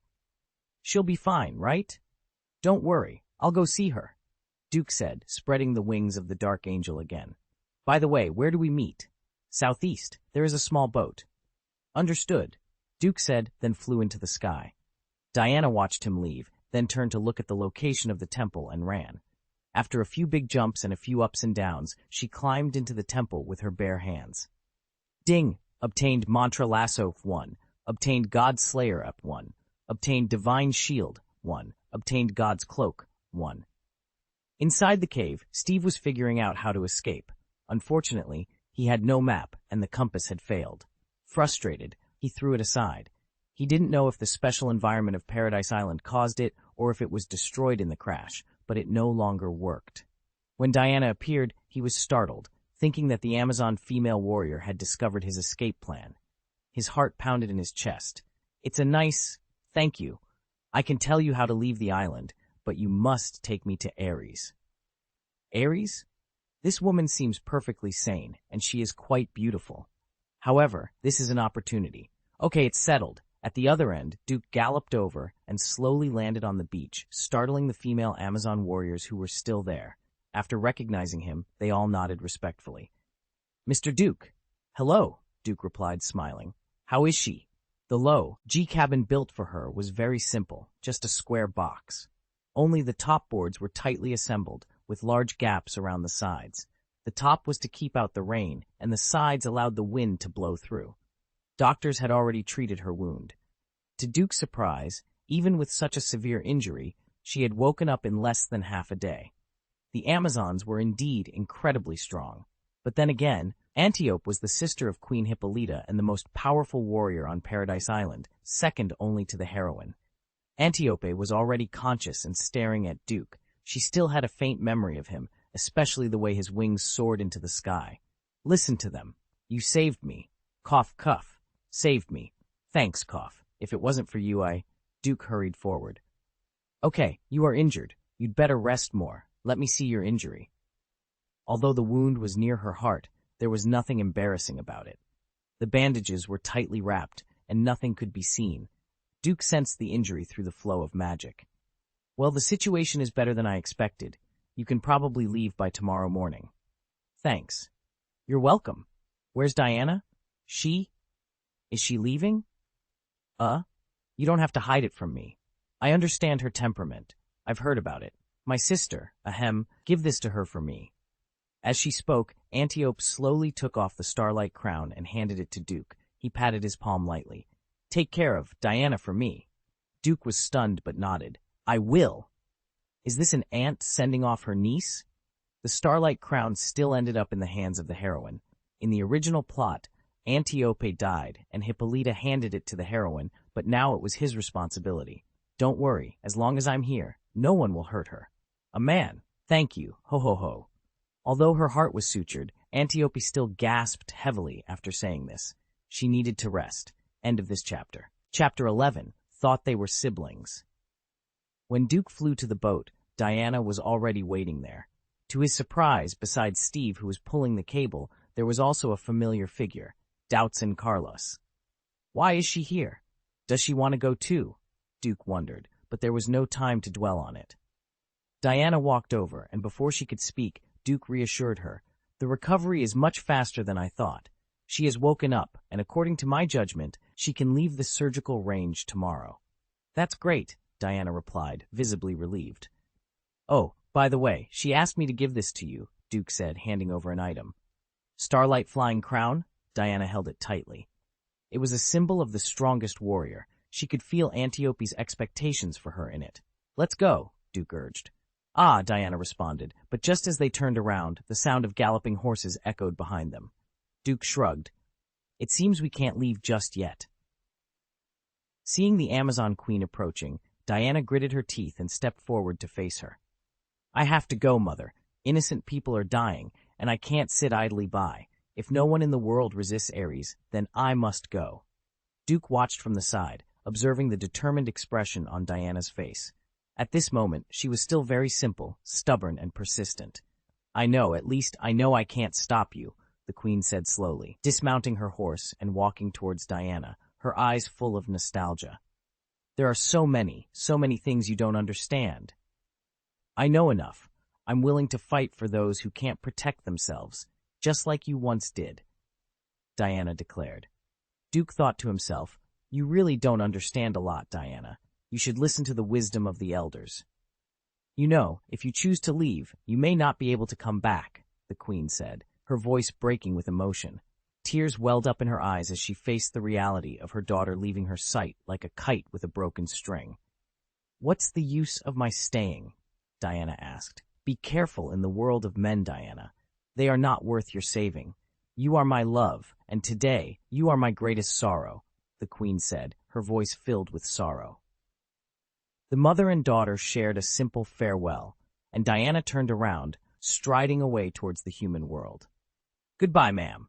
Don't worry, I will take good care of her, Duke said, making a gentleman's salute, though his carefree demeanor made it seem self-righteous.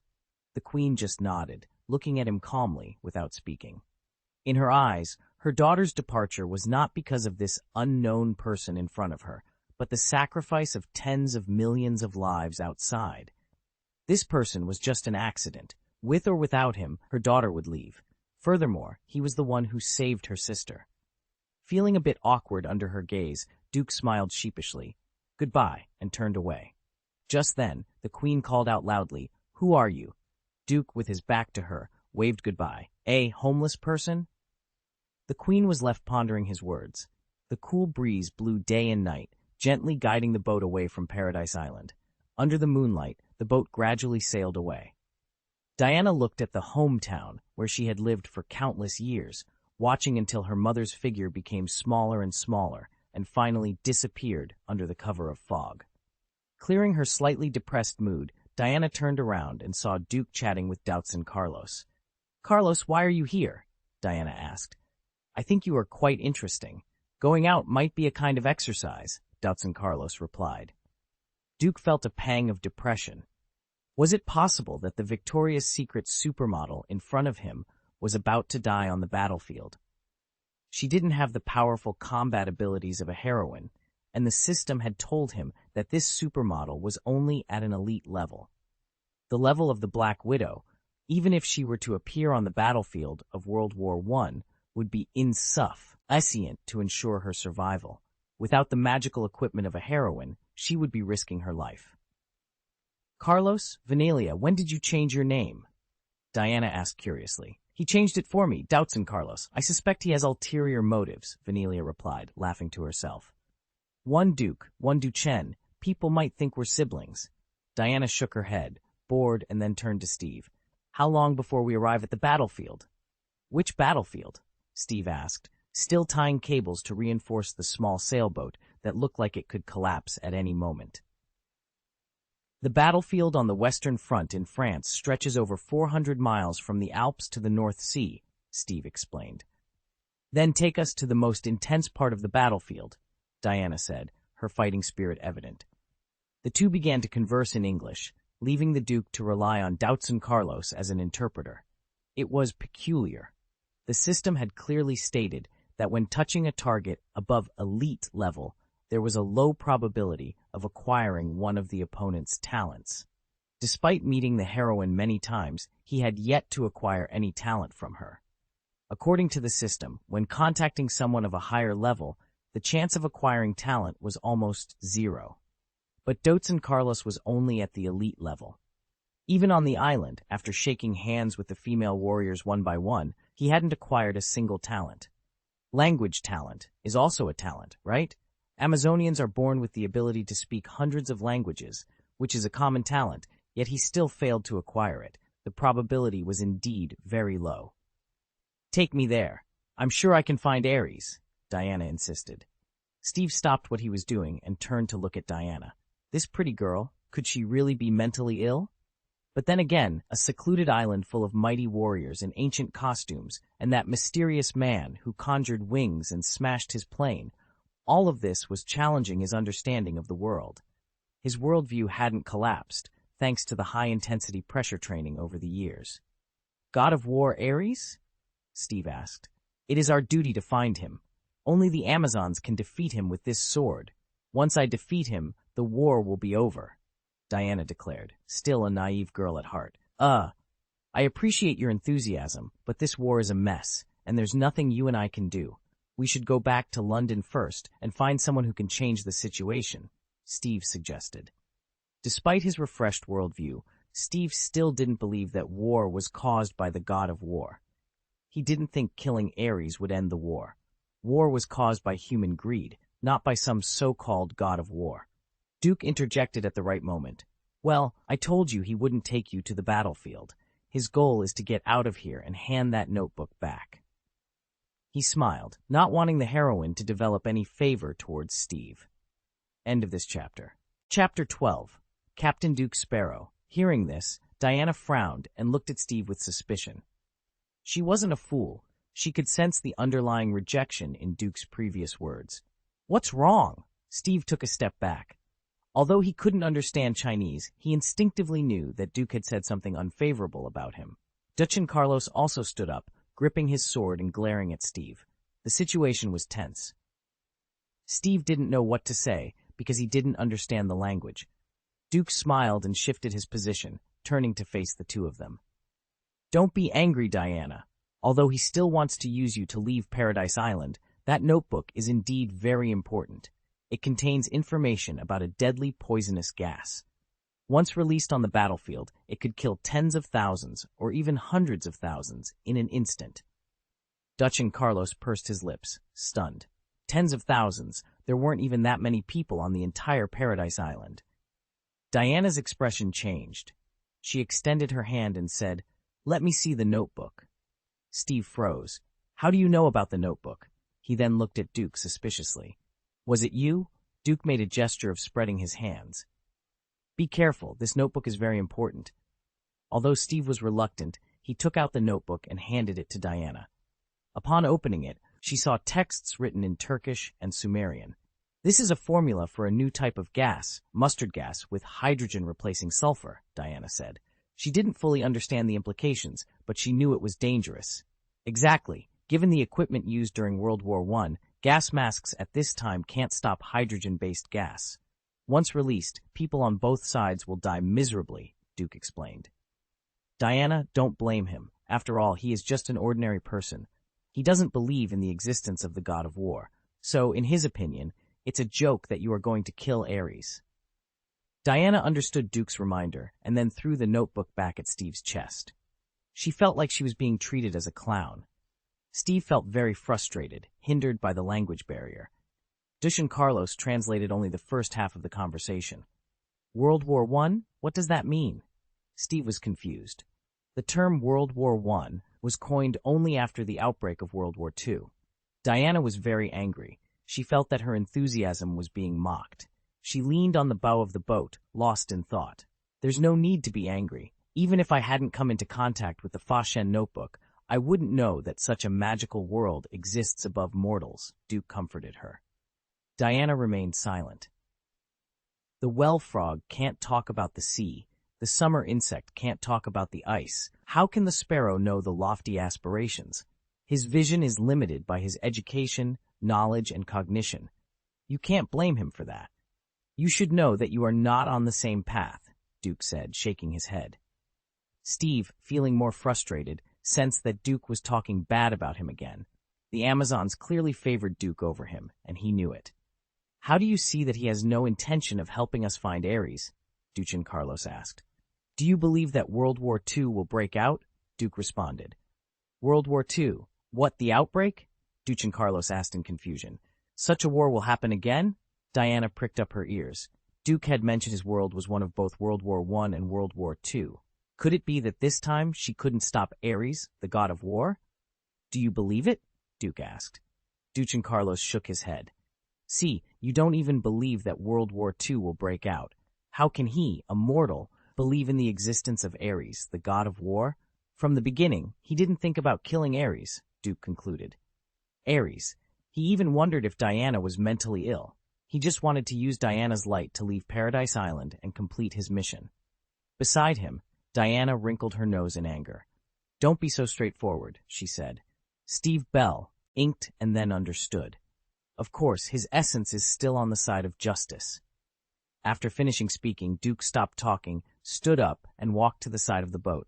He began to write and draw on it with his index finger. What are you doing? Doubtson Carlos asked. It's too cold. I have to make it warmer, Duke replied. What? Doubtson was puzzled. Is it a spell? Diana asked. Yes, Duke confirmed. Dark words were written all over the rim of the small sailboat. The moment the spell was completed, the wind calmed down. Without the cold wind blowing, the temperature naturally rose. Steve looked up at the sail, which was still being blown by the wind, making a rattling sound. Steve was confused. There was clearly wind, but they couldn't feel it. It was amazing. What kind of power was this? One boat. Don't say I didn't take care of you, Duke said, glancing at Steve. Doubtson Carlos translated the sentence for him. Steve was speechless. Sleep, sleep, it's dark. Go to sleep, Duke said. He then moved closer to Diana. I'll sleep with you. Diana was taken aback. Doubtson Carlos laughed. Emotions are not for me, but for our Diana? Oh, then you can work hard. Our Diana is not an ordinary person. She moved to Duke's side, covering her body with a cloak. Duke felt a bit embarrassed. For the first time in his life, he felt that his life had reached a climax. Steve raised his eyebrows full of envy and ran to the other side of the stern, feeling like a single dog. The next day, early in the morning, Diana and Doubtson Carlos woke up from sleep one after another, looking around in a little confusion. Good morning. Luckily for us, someone took us for a ride and saved us a lot of time. Welcome to gracious London, Steve announced. Diana complained, It's so ugly. There was thick smoke everywhere, the whistling of whistles, and a decadent smell in the air. It was very depressing and dull, far from the freshness of Paradise Island. Yeah, not everyone likes it, Steve admitted. I think it's okay. Carlos said, looking around excitedly. The city had a different style from Paradise Island. At this moment, Diana realized that someone was missing. Where is Duke? Steve was silent for a moment, then pointed up. Diana looked up in astonishment and found Duke standing on top of the cross mast. One hand rested on the mast, the other on his hip, and his body swayed slightly with the boat. For some reason, Diana suddenly felt a BGM, the medallion calls, from Pirates of the Caribbean, The Curse of the Black Pearl. Captain Jack Sparrow appeared on the stage with the BGM playing in her mind. Cough, forgive a playful person. End of this chapter. Chapter 13, Touching the First Talent. A man with his own background music. But where did the music come from? After being stunned for a moment, Diana finally realized that the epic feeling was being hummed by this guy himself. There was an epic sense of sailing on the sea, but, "Hey, what are you doing?" she asked. "Don't disturb me. Let me enjoy this moment of solitude quietly." Duke waved his hand dismissively. He wasn't a man with his own background music. He was humming the medallion calls. Of course, it was only about 70 to 80% accurate. Diana raised her eyebrows. Solitude? If she were a time traveler, she would definitely know the term chunibyo, second-year syndrome. Doubts and Carlos thought Duke looked quite stylish at this moment. Steve, on the other hand, had a constipated expression on his face, feeling that everyone on this boat was crazy. Except for him, of course. When the billowing smoke hit their faces, the whole sense of solitude changed. The wind had shifted, and the thick black smoke from the diesel steamer ahead nearly engulfed them. Ahem! Duke quickly jumped off the boat. "I don't like London." "Me neither. It's so ugly. Won't the people here be poisoned to death?" Diana frowned. The gray sky and city gave off a dull and depressing feeling. The entire city was shrouded in thick smoke, like a battlefield filled with gunpowder. "Maybe. It's poisonous, but you get used to it," Duke shrugged. "You can get used to this?" Diana was surprised. "Get used to it. Don't underestimate humans, Diana," Duke smirked. He remembered a joke from his previous life. When the zombie virus struck, the whole world would fall, but only the Chinese would survive. You have to admire the resilience of the Chinese people. They could drink melamine milk for breakfast, eat deep-fried dough sticks or steamed buns made with sulfur, and then have Sudan red salted duck eggs. For lunch, they could eat vegetables containing pesticides and pork with clenbuterol, and at night, sleep soundly under quilts made from black-hearted cotton. After landing, Diana didn't ask the silly question of why are they holding hands, because Duke had already told her that women should not be casual. On the contrary, Doubts and Carlos looked around with great interest. If Duke hadn't discovered it early, this woman would probably have gotten lost. Additionally, Diana wasn't very conspicuous because of her cloak, but Doubtson was different. Her simple cloak still revealed her Amazonian dress, and she had 2 long swords strapped to her back. Was she a dual wielder? In the end, they went to buy clothes. Then there was that funny, plump secretary, Steve's assistant. "Thank goodness you're not dead," the two hugged politely. "Great, I thought you were dead before I got your call." Etta Candy smiled and extended her hand to Diana. He disappeared for weeks with no news at all, very unlike him. "Let me introduce myself. My name is Etta Candy, and I am Steve Trevor's secretary." "What's a secretary?" Diana was curious. "I have to do everything. I go wherever he asks me to go, and I do whatever he asks me to do. In our place, this is called a slave." "I really like her," Etta Candy boasted, glancing at Steve. "Okay, ladies, please." "It is indeed similar to slavery, but our salary is not bad. We are another kind of manual labor." In the end, the heroine changed into a costume similar to the one in the plot, covering up all her beauty. Dotes and Carlos did the same, but her outfit was tighter and more sculpted. She wore straight trousers, which made her look more capable. Forgive Duke, he didn't study clothing and didn't have much knowledge of British fashion in the 1920s. But in fact, it wasn't much different from modern clothes. The British retro style was everywhere on the street, and Duke had no problem accepting it. After a noisy meeting, everyone saw Sir Patrick, the disguised god of war, Ares. The system suddenly alerted, "Warning, warning, warning, host, it has been detected that the person in front of you has demigod level strength, with the host's current." Duke knew that with his current strength, he was no match for the enemy. The system's recommendation to flee or surrender echoed in his mind, but he dismissed it with frustration. Surrender? Run away? If I flee, I'll only become a target, he thought, maintaining a polite smile. Diana, however, was not as composed. For the first time, she erupted in anger. Is this your leader? How can he say that? Can you believe it? She demanded. Steve, distressed, tried to explain. We can't change anything. My rank is only captain. I have no influence among the generals. This is Ares. He will never negotiate or surrender, Diana said coldly, her disappointment evident. Maybe Duke was right. You just used me to leave Paradise Island. She turned to leave. Duchin Carlos, who had been silent, snorted. He should have been killed back then. Steve, realizing Duke had spoken ill of him, frowned. I'll take you to the front line. We might die, but we need help, he said, rushing out to find his friend. Diana hesitated but followed. Duchin Carlos whispered to Duke, Diana seems to like that spy. You need to try harder. Duke scratched his head. What are you talking about? Let's follow them first. Diana's goal was to kill Ares, and Duke, stuck in 1918 with no connections, knew it was a dream to reach the battlefield quickly. He could tell Diana that Sir Patrick was Ares, but whether they could kill him was another matter. The risk of being besieged by those unaware of the truth was too high. It was better to stick with Steve for now. In a chaotic tavern, they met two acquaintances, Samir, a top undercover agent fluent in multiple languages, and Charlie, a superb sniper. This is Diana, Carlos, and Samir, Steve introduced. Hello, Diana greeted. And this is Duke from the East, Steve added reluctantly. Hello, Samir said, shaking Duke's hand out of politeness, though he sensed Steve's dislike for him. At that moment, the system's voice sounded again. Congratulations to the host. You have acquired language talents. English, proficient. French, proficient. Duke was momentarily stunned. Surprises always came unexpectedly. Because it is now a double play, the full-level players in the Old Pirate will finish the book by the end of this month. I try to keep 2 updates a day, and sometimes I only have 1 chapter when I feel unwell. It seems that I'm not very young anymore.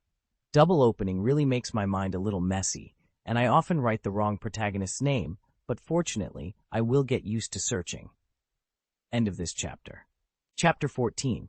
Aren't we going to catch werewolves? Yes, Duke exclaimed, hugging Samir excitedly. Fortunately, he maintained his composure and didn't kiss him. Thank you, thank you. Samir looked confused, wondering if Duke might not be gay after all. Diana raised an eyebrow, puzzled. Duchin Carlos remained silent, while Steve's expression was one of bewilderment. Thank you, Samir.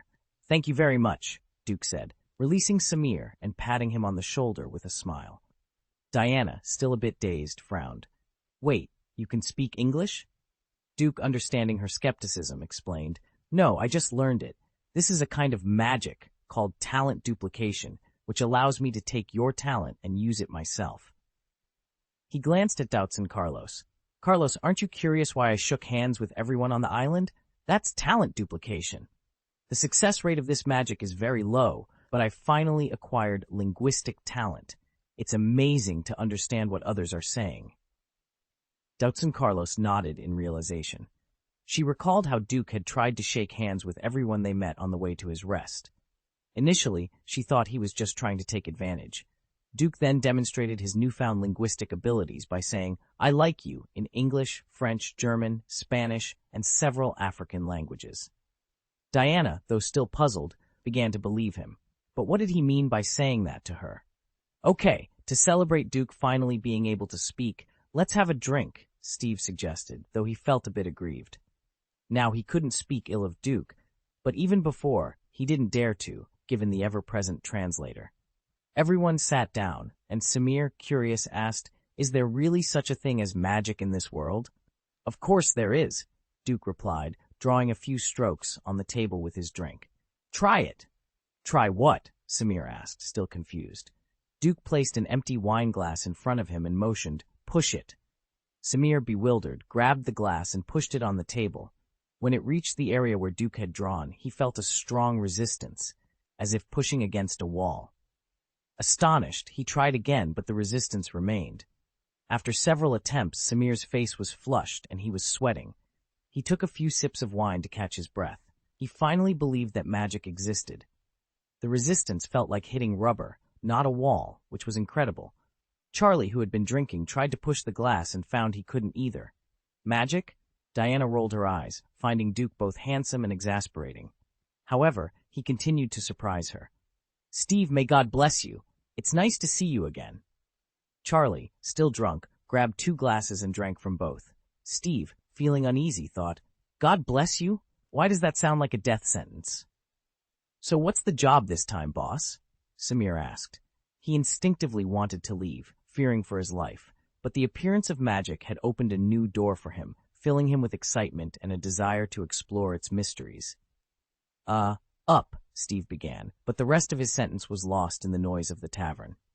All right, you have 2 days to prepare supplies and secure a pass to go to Belgium, Steve said. How much is the trip? Charlie asked.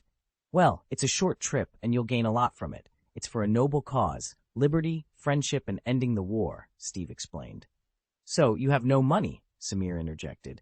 No, Steve admitted. Oh, please, Steve. Do you think I'm a 3-year-old? This is a powerful magician we're talking about. Aren't we going to catch a werewolf, a vampire, or a headless horseman? Samir pointed at Duke and shrugged. I'm scared and excited at the same time. Steve scratched his head and rolled his eyes. This trip was to kill Ares, the god of war, which was far more dangerous than werewolves, vampires, or headless horsemen. Oh, damn it, Steve, is this true? Samir noticed something strange. Of course not. How powerful do you think I am daring to catch? At that moment, the fat secretary appeared. You are here. Sorry, I am late, the secretary said. Sir Patrick? Diana turned to see a familiar face. Sit down, gentlemen. Miss Prince. Well, I guess you're plotting something that might land you in the military, in court, or cost you your life, Sir Patrick said. Steve responded, I guess you're here to stop us. No, on the contrary, I was once a young man, and if I were strong enough, I would do the same thing. What you are going to do is very honorable, so I am here to help. Of course, in private, Sir Patrick said, taking out a thick envelope. These should be enough for a few days. Thank you, sir, Steve said. I'm so happy. Take care of yourselves and good luck, Sir Patrick said before turning and leaving the bar, with the fat secretary following him. He's a good officer, Diana laughed. Duke, who was tasting the delicious gin, burst out laughing. Oh, a good man? Diana, let me give you a survival tip. In the human world, don't trust anyone easily, especially not based on first impressions. What do you mean? Diana frowned, feeling that Duke was always challenging her. Just now, my sense of magic power flow was blocked, Duke said, slowly putting down his wine glass. Do you know what this means? Diana frowned deeply. Magic flow? What does it represent? It means that his strength is far above mine, and I can't see through his true nature. Duke explained. This. Diana was stunned. She knew Duke wouldn't make baseless accusations. Could there really be something wrong with Sir Patrick? Steve was even more shocked. You mean Sir Patrick is also a magician? I didn't say that. I just said that his strength is above mine, Duke replied, picking up the glass again and taking a sip of the wine. At that moment, the door of the tavern opened and 2 familiar figures walked in side by side. Duke was stunned, carefully identifying them, and then, puff, a sip of wine was sprayed out, splattering on Charlie's face. How could they appear here? End of this chapter. Chapter 15. Empress Mara is very interested in him. Both men looked like soldiers, clad in military overcoats, leather shoes, and leggings. They seemed as if they had just retired from the battlefield, with the smoke of gunpowder still lingering around them.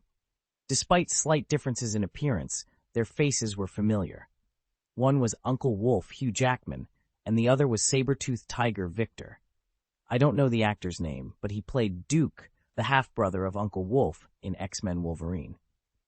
Unexpectedly, they appeared in London, England. There's nothing wrong with that, though. Logan was born in 1832, and by the time he traveled back, Uncle Wolf was almost 200 years old. The 2 brothers had been through countless wars together, from the American Civil War to World War I, World War II, and then South Vietnam. Their long lives forced them to migrate frequently to avoid suspicion. During the Civil War and World War I, Victor was still brotherly. However, as the number of killings increased, Victor's murderous nature was completely stimulated. It had already surfaced during World War II, and by the time he killed his chief in South Vietnam, he was taken away by William Stryker and became a killing machine. At this moment, Victor's murderous nature had not yet been fully aroused. Duke only remembered that Logan was sent to Europe in 1915 to participate in the Belgian War. After that, his memory was hazy. He hadn't read many comics. It was 1918, so Logan had stayed in Europe for 3 years? This seemed from the comics. Could this be the 40% discrepancy judged by the system? The system had said that the overlap with the Marvel Cinematic Universe was 60%, implying a 40% difference. Sensing Duke's gaze, Victor turned his head and glared fiercely. "What are you looking at, yellow-skinned boy?" "Victor, don't cause trouble. We're just here for a drink." Logan hurriedly restrained his brother and then smiled apologetically at Duke. Well, it was more of a smirk than a smile. Duke didn't mind. He continued drinking, but his ears were still tuned to their conversation. "His luck is good. The goddess of luck took care of him today," Samir said, making a cold joke. "Oh, Brother Bing, are you just withdrawn?" the boss asked with a smile. He had seen many soldiers withdrawn from the front line these days. The victory of the war was in sight, and it would be over soon. Naturally, the soldiers had to go home one after another. In mid-August, the main force of the German army had already disintegrated. On September 9th, the army of the Kingdom of Bulgaria was defeated and announced its surrender on the 15th. On October 29th, the Ottoman Empire surrendered. The Austro-Hungarian Empire surrendered on November 10th. The entire Allied country was left with only the German army gritting its teeth to support it, but the surrender time would not be too long. Duke finally knew the current time clearly. It was November 4th, 1918, 7 days before the surrender of the German army and the end of World War I. "Yeah," Victor took a sip of his drink and snorted. "Which army are you from?" the boss asked again, free of charge. He admired the soldiers from the bottom of his heart. "The 13th Army of the Frontier Force," Logan said. "The 13th Army? Then you shouldn't be here. I heard the 13th Army is still fighting fiercely." The boss was curious. It was fine until he mentioned it. Victor got angry and slammed the table, cursing. "The 13th Army has long been defeated. That bastard commander is an idiot. A battle that must be won." He forced most of the army to pay the price. "Our brother's army has been crippled, and less than 10 people survived. No one took us in, so we simply—" The boss sighed empathetically. "Hey, I am really afraid of meeting idiot commanders on this battlefield." "It sounds like." Logan took a big sip and asked, "You have a lot of stories?" The tavern owner, scratching his leg that had been injured years ago and now ached in the damp weather, replied, "Oh, it's nothing compared to you. No, worth mentioning, not worth mentioning. I like soldiers. Your wine is free today. Drink up." "Thank you, boss," Logan said, raising his glass in a toast. Diana looked at Duke curiously. "You seem to be paying attention to them. Why? Do they have problems too?" Duke nodded. "I sensed a different fluctuation. Although I'm not sure what it is, they are not as powerful as me. I could easily take them down," he said with a smile, taking a sip of his wine. "Gin needs to be savored, not gulped down like Victor does. It's like chewing on peonies. But this isn't a great wine either. Steve is so picky, he can't handle good wine. This 1918 vintage is practically an antique." Steve felt his worldview shatter. Sir Patrick, a high-ranking official, was actually a powerful magician, and the 2 soldiers who had suddenly appeared were not ordinary people either. Although they weren't as powerful as Duke, if he had to face them, he would be wiped out immediately. "Sir Patrick? Should I tell Candy?" Steve asked, worried. "Tell her why?" Duke inquired. Duke waved his hand, interrupting him. "Forget it. She's not good at acting. If you tell her, she will be in danger. My perception tells me that he is stronger than Diana. Although I'm not sure if he is a villain, such a person won't kill an ordinary person for no reason. But if he knows the details of the other party, then it's not certain." Yes, I shouldn't have told her," Steve realized. Only Samir, who had overheard, glanced at Diana involuntarily. From Duke's words, it seemed that the beautiful woman in front of him was more powerful than Duke. No wonder she was also going to the battlefield. In this era, women had a low status, and a woman going to the battlefield would be seen as mocking men's incompetence. Only those in certain professions would go to the front lines. Okay, drink less. We have to leave tomorrow. Here are your room keys. The Old Wine Barrel Hotel across the street has rooms booked for you, Steve said, handing over 2 keys to Diana, Carlos, and Duke. One was for room 401 and the other for room 103. Diana and Carlos would stay in 401 and Duke in 103. Samir glanced at the keys and thought the old man was quite bold. In today's London hotels, the first-floor rooms had the worst conditions, and the higher the floor, the better the rooms. Wasn't the old man afraid of angering someone and getting himself killed? Men lose their minds when faced with a beautiful woman. Who knows who wanted to hug Diana just now? You guys go ahead. I'll sit here for a while, Duke said slowly. Oh? You want to have an affair? Doubts and Carlos teased, having noticed a very round waitress winking at Duke earlier. You think too much, dear, Duke replied, exasperated. Leaving the supermodel in front of him to date an orc-like waitress? His tastes didn't reject those with big frames, like Mara, the Empress of the Sea, whom he liked very much. But the waitress from earlier, her frame was too large, at least half the size of the Empress of the Sea. He couldn't enjoy that. By the way, why are they both Amazonians from Paradise Island and have never been out? Diana is pure like a blank sheet of paper, while Dotson Carlos is like an experienced driver. Diana seemed to guess what Duke was going to do and patted him on the shoulder. Be careful yourself. No, I can't be too lazy. I need to update Chapter 2 after tomorrow. End of this chapter. Chapter 16. I'm actually a magician. London in 1918 still retained a medieval charm. The gray tones, narrow alleyways, and bluestone pavements evoked the atmosphere of werewolves and vampires lurking in the shadows, ready to pounce. Logan and Victor supported each other as they walked slowly through the dark, narrow alley.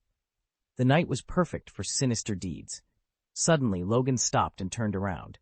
My friend, since you've been following us all this way, why don't you come out and meet us? Logan called out. Hey, you're more interesting than I originally imagined, a voice responded from the shadows. A figure emerged slowly, speaking as he walked.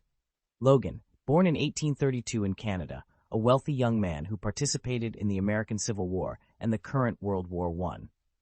Victor, Logan's half-brother, the stranger recited. Am I wrong? As the words fell, the stranger stepped into the moonlight, revealing his face. I remember you. You're the one from the bar, Logan exclaimed, recognizing the man. Duke, of course. Logan frowned deeply. Who is this person, and why did he seem to know so much about them? Also, he knew about the North-South War, but what was World War I? Yellow Monkey! Victor also recognized the man. They weren't drunk, or at least not completely. Who are you? Logan stopped the irritable Victor. He was puzzled because this person had no murderous intent. Why do you know all this? Why I know isn't important. I'm here to invite you to do something big, something that will become the pride of your life. Believe me, there's nothing you can be more proud of than this, Duke said. Invite your mother, Victor roared, unsheathing his claws and rushing towards Duke. Victor, Logan instinctively sensed that the person in front of them was very powerful. And before he could stop him, Victor had already lunged forward. Logan followed, his bone claws ready to strike. After all, Victor was his half-brother. The momentum is good, but the speed is too slow. Duke smiled, shaking his index finger. Suddenly, a pair of black archangel wings spread from his back, lifting him off the ground. The 2 brothers below were stunned. Was this some kind of trick? They exchanged shocked glances. Despite living for almost a century and traveling across half the world, they had never seen anyone similar to them. And now they had. Duke hovered in the sky for a moment before swooping down like an eagle. His body spun at high speed, and his massive black wings struck Logan and Victor, sending them flying. Before they could react, he caught up again and kicked them away. Damn it! This is a bird. A person. Victor spat out blood and stood up, rushing forward again. Your spirit is commendable, but you lack strategy, Duke taunted. Victor's tiger claws grabbed at Duke, but failed to pierce his skin. Not even his clothes were scratched. Logan was equally stunned. He rushed from the side, stabbing Duke's back with his bone claws, but the result was the same. No entry. This is your strength? I seem to have overestimated you. Duke shook his head slightly. His body spun at high speed, and his wings slapped the two of them away again. "Who the hell are you?" Logan demanded. "Want to know? I'll tell you after you win." Duke's wings fluttered as he rushed towards Victor again. These two were far from his match. He was now at a hero-level strength, while neither of them had reached that level. Saber-toothed tiger Victor was at the elite-level peak, but still no match for Duke. Logan was at an elite level, but only in the late stage of his strength. Compared to him, the two adversaries were significantly weaker, being one major realm and three minor realms below him. The saber-toothed tiger, with its formidable claws and teeth, shared Wolverine's self-healing power and immortality. However, it surpassed Wolverine in strength, speed, observation, and perception. Through relentless honing of his killing skills, the saber-toothed tiger would eventually break through to the hero level in X-Men 1. At this point, Logan had not yet become Wolverine. It was only after being injected with adamantium alloy, transforming his claws into steel, that his strength leaped to the hero level. This transformation allowed him to defeat his once stronger brother in several battles. But now, Logan was at a severe disadvantage, facing the rhythm of being tortured by blood. Victor's neck was firmly held, and with a thought, the tiger's claws reached for Duke's Dark Angel wings. However, the strategy is good, but unfortunately, the vision is flawed. The Dark Archangel's wings were torn apart but healed almost instantly, leaving Victor dumbfounded. Duke possessed the same self-healing ability, seemingly stronger than Victor's. In the blink of an eye, the nearly torn wings had healed themselves. The Dark Archangel's wings were not real carbon-based life wings, nor connected to back nerves. They were purely magical constructs. Therefore, even if the wings were broken, Duke would not feel pain. Logan, unable to see this due to his obstructed view, made the same judgment as Victor, tearing the wings apart to prevent flight. Logan, no! Victor saw it, but was too late to stop it. Duke extended his right hand and grabbed Logan's neck. Then, his wings spread out again, soaring higher and higher into the sky. The two brothers exchanged glances, realizing something was wrong. Was Duke planning to drop them from a great height? Although they wouldn't die from the fall, it would be excruciatingly painful. Ah! Oh! In a desperate attempt, the bone claws and tiger claws stabbed towards Duke's neck with all their might, but to no avail. It's a wise decision, but it's also a pity. Two runes glowing with purple light appeared on Duke's chest. Darkness. His body rapidly fogged or vaporized into a cloud of black smoke, still human-shaped but without facial features. Witnessing this hellish scene up close, the brothers' hair stood on end. Their claws pierced through Duke's neck as if punching air, their hands passing straight through. What the? I forgot to tell you, I'm actually not a warrior, but a magician. Duke laughed. A magician? Are you kidding me? Victor barely had time to curse before the immense dive force forced his words back into his throat. Duke, gripping their necks, plummeted towards the ground at super high speed. Under the impact of this acceleration, it was even harder than falling. Despite their efforts, they couldn't grasp the strange figure before them.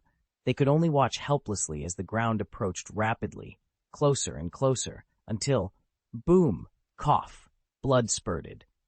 The massive impact made the ground tremble 3 times. There are 2 chapters left to be written, and another one will be released shortly. But it will be past midnight. End of this chapter. Chapter 17. What? Killing God? Can we talk now? Duke asked. Who the hell are you? Logan struggled to support his waist, feeling the pain from his protruding disc. Victor was in even worse shape. His pelvis was cracked, causing him immense pain. Ahem, Pooh, your sister, Victor muttered. Actually, we are the same kind of people. We are all mutants, Duke began to explain. What? Victor was confused. Mutants? Logan echoed. Why, you don't know? So what do you call yourselves? Duke asked. Monsters, the two said in unison. Monsters? Heh, we are actually gods, Duke said with a smirk. What? Logan and Victor were taken aback. A long, long time ago, so long ago that no specific time record was left, the first team of gods came to Earth and transformed some creatures. These creatures are the origin of modern mutants, Duke explained slowly. He didn't like using the term Tenjin group, as it reminded him of a certain island, so he simply referred to them as Tenjin. Logan and Victor's mouths gradually dropped open, overwhelmed by the information. Of course, I personally prefer to call myself awakened. Although we are mutants in the eyes of outsiders, we will be called mutants for a long time. Our ability comes from the X gene, a group of genes that ordinary people do not have. It is latent in the DNA core. If it is not awakened, it will not be detected by current modern equipment. Our abilities awaken with the X gene, often triggered by major stimuli, life and death situations, and so on. Wait, Logan interrupted, realizing something. A long time ago? Then, if it was passed down from generation to generation and they interbred, breaking regional boundaries, doesn't that mean the whole Earth, all people, might have the X gene lurking? It can be said that, but not everyone. Those who have the X gene, I call them the Zeta level. These people only have the potential to become mutants. It is possible to become a true mutant, but having the X gene does not guarantee awakening, Duke clarified. Logan remained silent. He never expected that he, who had long been considered a monster, was actually a descendant of cosmic gods. Well, not exactly descendants, more like the offspring of their experiments. But in terms of level, these mutants could be regarded as the attendants of the cosmic gods. So, aren't they considered gods? Victor was also dazed. It turned out they were not monsters. There was a feeling of elation. Well, we're not acquainted with each other, Victor said, trying to lighten the mood. Although he is fierce, he is not stupid. He realized Duke had no murderous intent. Although they have self-healing abilities, the other party might not be able to kill them, but could make their lives worse than death. Sometimes, this self-healing is also a kind of trouble. So you really came to invite us to do a big job? Logan was curious. What job? Killing God, Duke declared. What? Logan and Victor were shocked. Cough, cough, cough, cough. Duke cleared his throat. As I said, we are the descendants of gods, but now we are going to kill a god. Moreover, where is God so easy to kill? Shouldn't we be in the same camp? Victor asked innocently. Gods are also divided into several types. Some are foreign, some evolved from Earth itself, and there are the real descendants of gods. Even the cosmic gods who created our ancestors do not regard us as their own. It would be nice if they didn't treat us like dogs. Well, this is going too far. What we are going to kill now is God of War, Ares. So, the myth of the Aegean Sea really exists, Logan realized. This war didn't originate with him, but he promoted it, Duke said. Ares, that bastard. Millions of people have died because of him. It's hell. If you really go to kill him, count me in, Victor roared angrily. Duke glanced at him, nodding in approval. Victor still had some conscience left. His heart had not been completely consumed by the killing. Ares, the god of war? Logan asked, much calmer than Victor. After all, he was a god. Can we really kill him? Isn't he the son of Zeus? Shouldn't Zeus handle this? Sorry, but almost all the Greek gods have fallen, Duke replied. What? Logan exclaimed in disbelief. Victor, usually iron-blooded, trembled. What happened? In the twilight of the gods, Zeus led the gods to besiege Ares. Unfortunately, Ares killed them one by one. In the end, only Zeus was left. He fought with all his might and managed to repel Ares, though he was seriously injured. Before he died, Zeus created a weapon capable of killing Ares in one strike, Duke explained. Is that weapon in your possession? Logan asked, astonished. Ares had single-handedly slaughtered the entire pantheon of Greek gods. Could they, with their limited abilities, really kill Ares? No, the weapon is with Zeus's daughter, my companion, Duke clarified. Nani? Victor exclaimed in surprise, slipping into Japanese. Logan was equally stunned. So, the main force to kill Ares this time is his sister, and we're just here to help her deal with the lesser enemies. You could put it that way, Duke nodded. Logan considered this. If they were going alone, he wouldn't go. But if they were assisting someone with a real chance, it might be worth it. After all, killing a god was a thrilling prospect. All right, let's do it. I want to see what this so-called god of war is made of, Victor declared. The tragic deaths on the battlefield had made him despise Ares. They had lived for nearly a century and had lost friends and comrades. Knowing that Ares had a hand in their suffering, Victor was determined to kill him. It would be a story to boast about for a lifetime. Duke turned to Logan, who nodded. I also want to see the strength of this god of war. Very good. We'll meet at the gate of the Old Wine Barrel Hotel at 6 o'clock tomorrow morning, Duke said. Turning to leave, This is the only chance to kill a god in 100 years. If you want to back out, feel free. Are you kidding me? I'm all in. Victor roared. Logan remained silent but resolute. Oh, by the way, remember to keep the matter of Zeus's daughter a secret. She doesn't know it yet, Duke added. Ah, okay, Logan replied. End of this chapter. Chapter 18. Duke's earnest teachings. Looking at the dilapidated, quaint little room in front of him, Duke smiled slightly. He could sense that Steve had some reservations about him, but it didn't matter. For Duke, this kind of hardboard, antique, medieval-style room made him happier. The higher up the room, the more luxurious and refined it was, and the closer it was to the 21st century, the more boring it became.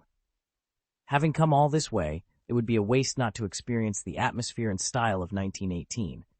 Although old, the room was very clean. The night passed silently. Early the next morning, as soon as Duke stepped out, he saw the brothers, Uncle Wolf and Brother Who. He stretched out his hand and said, "Have you eaten yet? If not, let's eat together."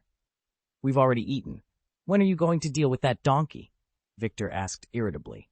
"You guys have eaten, but I haven't," Duke replied. The two brothers had changed their outfits. They were no longer in their soldier gear, but wore denim canvas styles similar to explorers. The food was ordered in the restaurant, and Steve paid for it anyway, so they ordered whatever was good. As soon as the tables were filled, a pair of beautiful sister flowers walked in from the corner. "Wow, so much food?" Dutz and Carlos exclaimed, rushing to the dining table. She was almost starved to death. Seeing the two rough men across the table, she added, "Oh, you really came here. Diana, you owe me 100 pounds. She giggled. "Understood," Diana replied, rolling her eyes. Last night, Carlos insisted on making a bet, and she had to bet that they wouldn't come. It was an unfair bet, and she was sure to lose. With Duke's abilities, it wasn't easy to subdue him. Although it was a sure-to-lose bet, she still gambled as compensation for Carlos. After all, she accompanied her out for free. Although it wasn't actually. "Doubts and Carlos, hello," Logan greeted. "Hello, Logan," she replied. "Victor, you with him?" "Duke Duchenne. They are brothers and sisters, siblings, or it didn't look like it.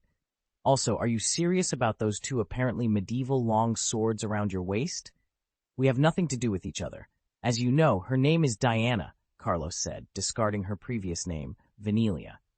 The two brothers nodded towards them, and Diana also bowed politely before sitting down to eat. If it had been before, Victor would have whistled excitedly at such a beautiful woman. However, after learning that she was Zeus's daughter, those thoughts vanished. The daughter of Zeus, even if not as powerful as the god of war Ares, could easily kill the two brothers. She was a girl who could smash a tank into a discus. Logan's temper was relatively calm, and he glanced at Duke, who tilted his head slightly. So the two understood that Diana was the daughter of Zeus. "By the way, to get Duke to invite you, there must be some skills. What are your abilities?"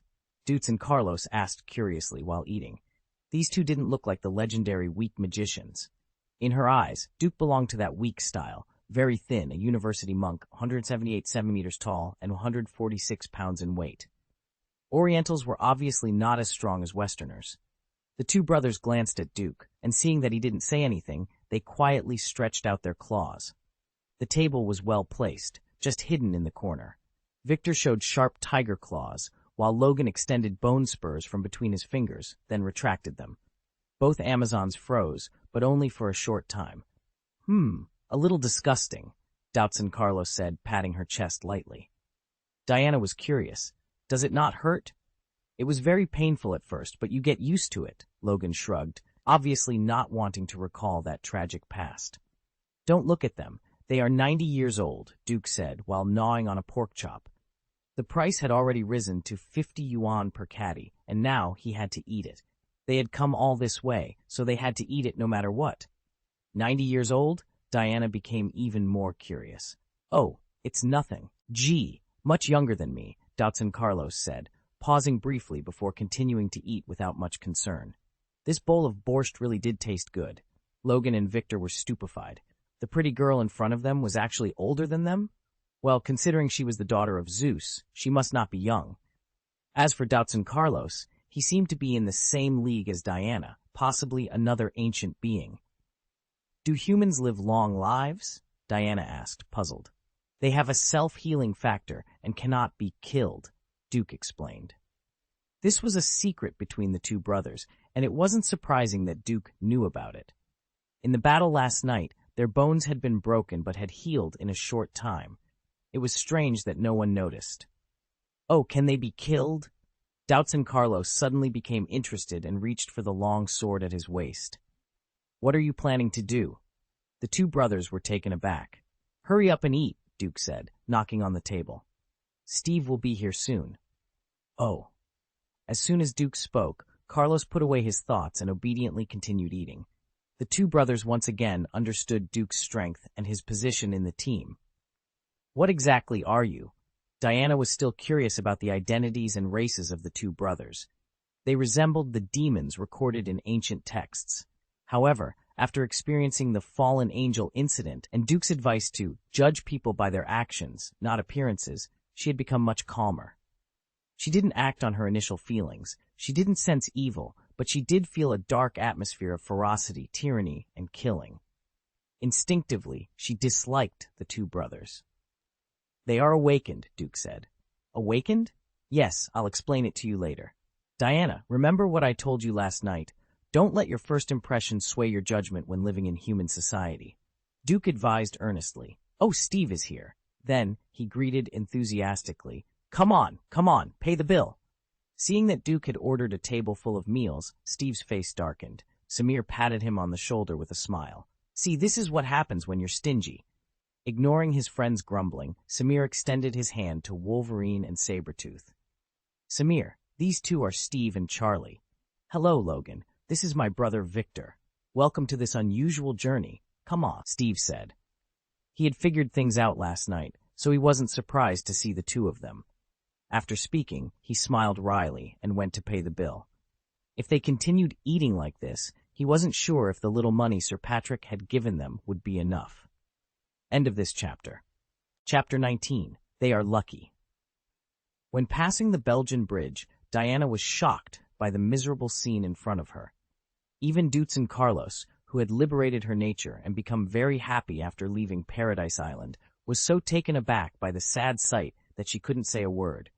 Wounded soldiers were everywhere. Some had their ears blown off, others had head injuries, and many had severed limbs. None of them were unscathed. The war was nearing its end, with only Germany left in the Allied powers. Soldiers from the Austro-Hungarian Empire, the Ottoman Empire, and the Kingdom of Bulgaria were retreating one after another. Despite the approaching end of the war, no soldier had a smile on his face. This is terrible, Diana exclaimed. That's why we're here, Steve replied. Oh, you call this miserable? Believe me, you have never seen real misery, Logan said indifferently while carrying a supply bag. I experienced the Civil War, and the weapons back then were not as advanced as they are now. One shot could kill everyone within a radius of tens of meters, and they didn't even feel the pain. In that era, if a shell hit you, it might blow away half of your body, but you still wouldn't die. The three of them, Steve, Diana, and Doutson, took a deep breath. The thought of having half of one's body blown away and still being alive was horrifying. American Civil War? The one in the United States in the 19th century?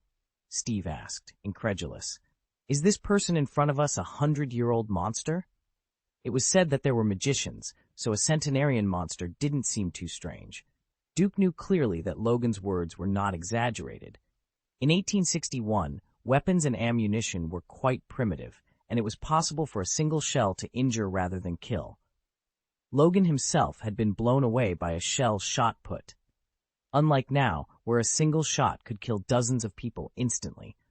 Listen to me, if you are seriously injured on the battlefield, the best outcome is to kill yourself, because the life after that is truly miserable. Logan stopped talking and walked ahead. Logan had a brother, and his brother had a wife as beautiful as a flower. This brother was a lieutenant-level officer. After the Civil War, he became blind and deaf, recognizing information only by touching Braille with his hands. His wife did not abandon him, but not out of love. She stayed because of the considerable monthly pension her husband received. She used this money to support a handsome boy and even openly brought him home, flaunting him in front of her husband who could neither see nor hear. Logan discovered this tragedy when he visited his comrade in arms. Naturally, he killed the boy on the spot and handed the woman over to his comrade. Although his friend couldn't see or hear, he had already sensed something was wrong. In the end, his friend didn't shoot his wife, remembering their good past. The next day, his friend committed suicide. Logan later killed the woman, not allowing her to squander his friend's money. This was just a small glimpse of the countless tragedies. Disabled soldiers who managed to survive the battlefield were the most miserable. Those who died were lucky. Diana didn't speak. She was deep in thought about what Logan had said. Uncle Wolf's words were not just for the sake of saying them. It was Duke's request. As someone with a lot of life experience, Logan's insights were invaluable. After a long day of trekking, we finally met in the field. "You're late." "To escape the sneak attack, Chief," Steve said with a smile, and the two embraced. "Nice to meet you." "Same." "Oh, this is Diana, and her companion Doubtson Carlos. They are Duke, Logan, and Victor, our partners this time," Steve introduced. "Hello." "Hello." Nodding to each other, we acknowledged our introductions. "A Duke and a Chief, we are very destined," the Chief smiled self-deprecatingly. After a friendly exchange and picnic, Victor shrugged his shoulders. "So, the mission this time is actually to kill a doctor who likes to play with poison gas. What about the god of war, Ares?" Logan wanted to stop him, but he didn't. "God of war? What Ares?" the Chief asked, bewildered. "I knew it was like this. Steve, you're lying to me again." Samir rolled his eyes. "No. Is there any deception?" I don't remember saying this," Steve said, shaking his head. "Yeah, you didn't say that." Samir was speechless. He really didn't say that. He thought it was a werewolf, a vampire, or a headless horseman. Duke smiled. "Actually, the task this time is to kill the doctor who plays with poison gas and destroy those possible gas tanks, by the way. But I have a hunch that we will meet the god of war Ares there. Because the war is coming to an end, it will be too late if he doesn't come out, and..." He pointed to Diana. "As long as Diana is here, there is no need to worry about Ares, because he will definitely appear." Diana pointed to herself. "Me? You are like a 100-watt light bulb, so bright. Didn't you notice? You will attract Ares," Duke smiled. The two brothers, Logan and Victor, finally understood that Duke was the core of the team, while Steve, though seemingly the captain, was actually more like a leader. Early the next morning, the group finally arrived at the battlefield, the trench position. "What's this?" Diana asked. "This is the battlefield you asked me to bring you to." "Where are the Germans?"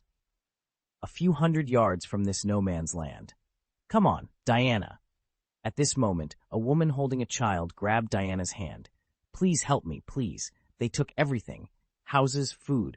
Those who failed to escape were caught and made slaves." "Where is it?" "Felder, at the other end of no man's land," the woman pointed out. Steve walked over in a hurry and said, "Diana, we should go. The task is the most important. We have to help these people. These people are dying. We can't just sit back and watch." "The next stronghold is at least a day away," the Chief called. "What are you dawdling for?" Charlie urged vigorously. "Food is in short supply. Villagers are enslaved." "I understand how you feel. Women and children. We have to get to the next stronghold before sunset," Steve said. "How can you say that? What's wrong with you?" Diana was surprisingly angry for the first time. This person actually ignored the tragedy in front of him, choosing to turn a blind eye. How could his heart be so cold? Cold! Maybe Duke is right. This guy only cares about tasks. End of this chapter. Chapter 20. Natural Ability. "This is no man's land, Diana. It means no one can cross it alive. The barracks have been here for almost a year and haven't taken an inch. On the other side, a group of Germans are holding machine guns, aiming at every inch of land here. It's impossible for you to pass through," Steve continued to persuade. "So are we just going to let them die?" Diana asked, unable to ignore the tragedy unfolding before her. She knew she had the power to save them. "No, we're saving people, but we can't save everyone in the war. That's not our mission." Steve trailed off as Samir pulled him aside. Logan stepped forward suddenly and said, "He's right. War is cruel. Sometimes, to achieve the ultimate goal of victory, you have to abandon the process, and sometimes insignificant people or things." "Are these people insignificant?" "They are human beings, living beings. Diana retorted. I was abandoned once too, but what decision you make depends on your own heart, Logan shrugged. He could see that this daughter of Zeus had never seen the harsh realities of the world. This was probably her first time stepping into the filthy human world from the beautiful god realm. Victor grinned with his iconic tiger-like smile and said, "No one can walk over alive?" That was before. Not necessarily now. Well, not necessarily. The German camp had Maxim heavy machine guns. The burst of firepower could turn Victor into a sieve. Yes, he might not die, but it would be tragic. What do you say? Diana turned her head to look at Duke, who had been silent. Isn't it your mission to protect human beings? Duke replied with a smile. Yes, this is my mission. Diana also smiled, then put on the starlight flying crown inherited from Antiope, symbolizing her awakened warrior heart and sense of responsibility. Duke was a little confused. Are you a robot cat? Where did the starlight crown appear from? And, are you Sailor Moon with a transformation? Change clothes instantly. Well, Duke seemed to remember something. Diana should have coated the lasso of truth with an Amazon-specific substance, allowing the lasso to transform her usual clothes into Wonder Woman's uniform. It was amazing. At this moment, Diana turned into Wonder Woman and slowly stepped out of the trench. Diana. Steve was startled. Which fucking show is this from? Charlie swore directly. Victor put his hand on Steve's chest to block him and smiled playfully. Brother, don't worry about it if it's not yours. Also, it's not like no one can walk over alive. He had already seen Steve's feelings for Diana. After speaking, he greeted Logan. Let's go, Logan. Let's show them what we're made of. Logan smiled, dropped his cigarette butt, and followed. Someone is coming. Open fire! Fire! Fire! Fire! On the opposite side, a unified roar sounded from the German trenches. Then, in the trenches on their side, the soldiers were all dumbfounded, witnessing an unforgettable scene. The three divided into 3 groups and rushed towards the German camp. In the middle, the woman seemed to effortlessly block the incoming bullets with the wristbands on her arms. They were guardian silver bracelets, forged by Hephaestus, the god of fire, from fragments of Zeus's aegis. She seemed to feel her own strength. This battlefield was not as dangerous as she had imagined. Danger was only for humans, and these bullets were nothing to her. On the left was Victor, who was on all fours, rushing forward with a beast-like posture. On the right was Logan, running with a very agile and fast pace. Whenever a bullet came his way, he dodged it keenly. The 3 braved the hail of bullets and charged into battle. Their side was completely dumbfounded, and of course, they were also being shot at. Steve looked at Duke next to him. Why don't you go up? What Victor said just now made him realize the gap. Looking at him, the cannonball was easily blown away, and he was still saying, no one can get past it alive. What he said just now was like a clown. The two are worlds apart. Duke ignored him and turned to look at Carlos. You don't have Diana's equipment and powerful divine power. Those bullets can hurt you. Stay with them. Okay. Doubtson Carlos replied, realizing that without someone to shield her, she wouldn't be able to withstand the barrage of bullets. She had seen German bullets during the Paradise Island beach defense battle, but here they were even fiercer and more concentrated. Despite this, she still held her 2 swords tightly. Well, protect yourself and don't get hurt, Duke advised. As he spoke, he carved the word darkness on his chest, transforming into a ghostly black mist once again, and flew out of the trench. Like a snake, he floated off the ground and quickly swam away. This scene once again frightened the soldiers in the trenches. Steve's mouth hung open in shock, unable to close it. Samir's eyes widened in excitement, his whole body trembling. Initially, he thought Duke was merely a magician, but now he realized the man in front of him truly possessed magical abilities. A magical door had opened before his eyes, and he reached out to grasp it. Of course, the battle still had to be won. Doubtson Carlos was also surprised. She knew Duke was powerful, but she didn't expect his abilities to be so magical and strange. Ah!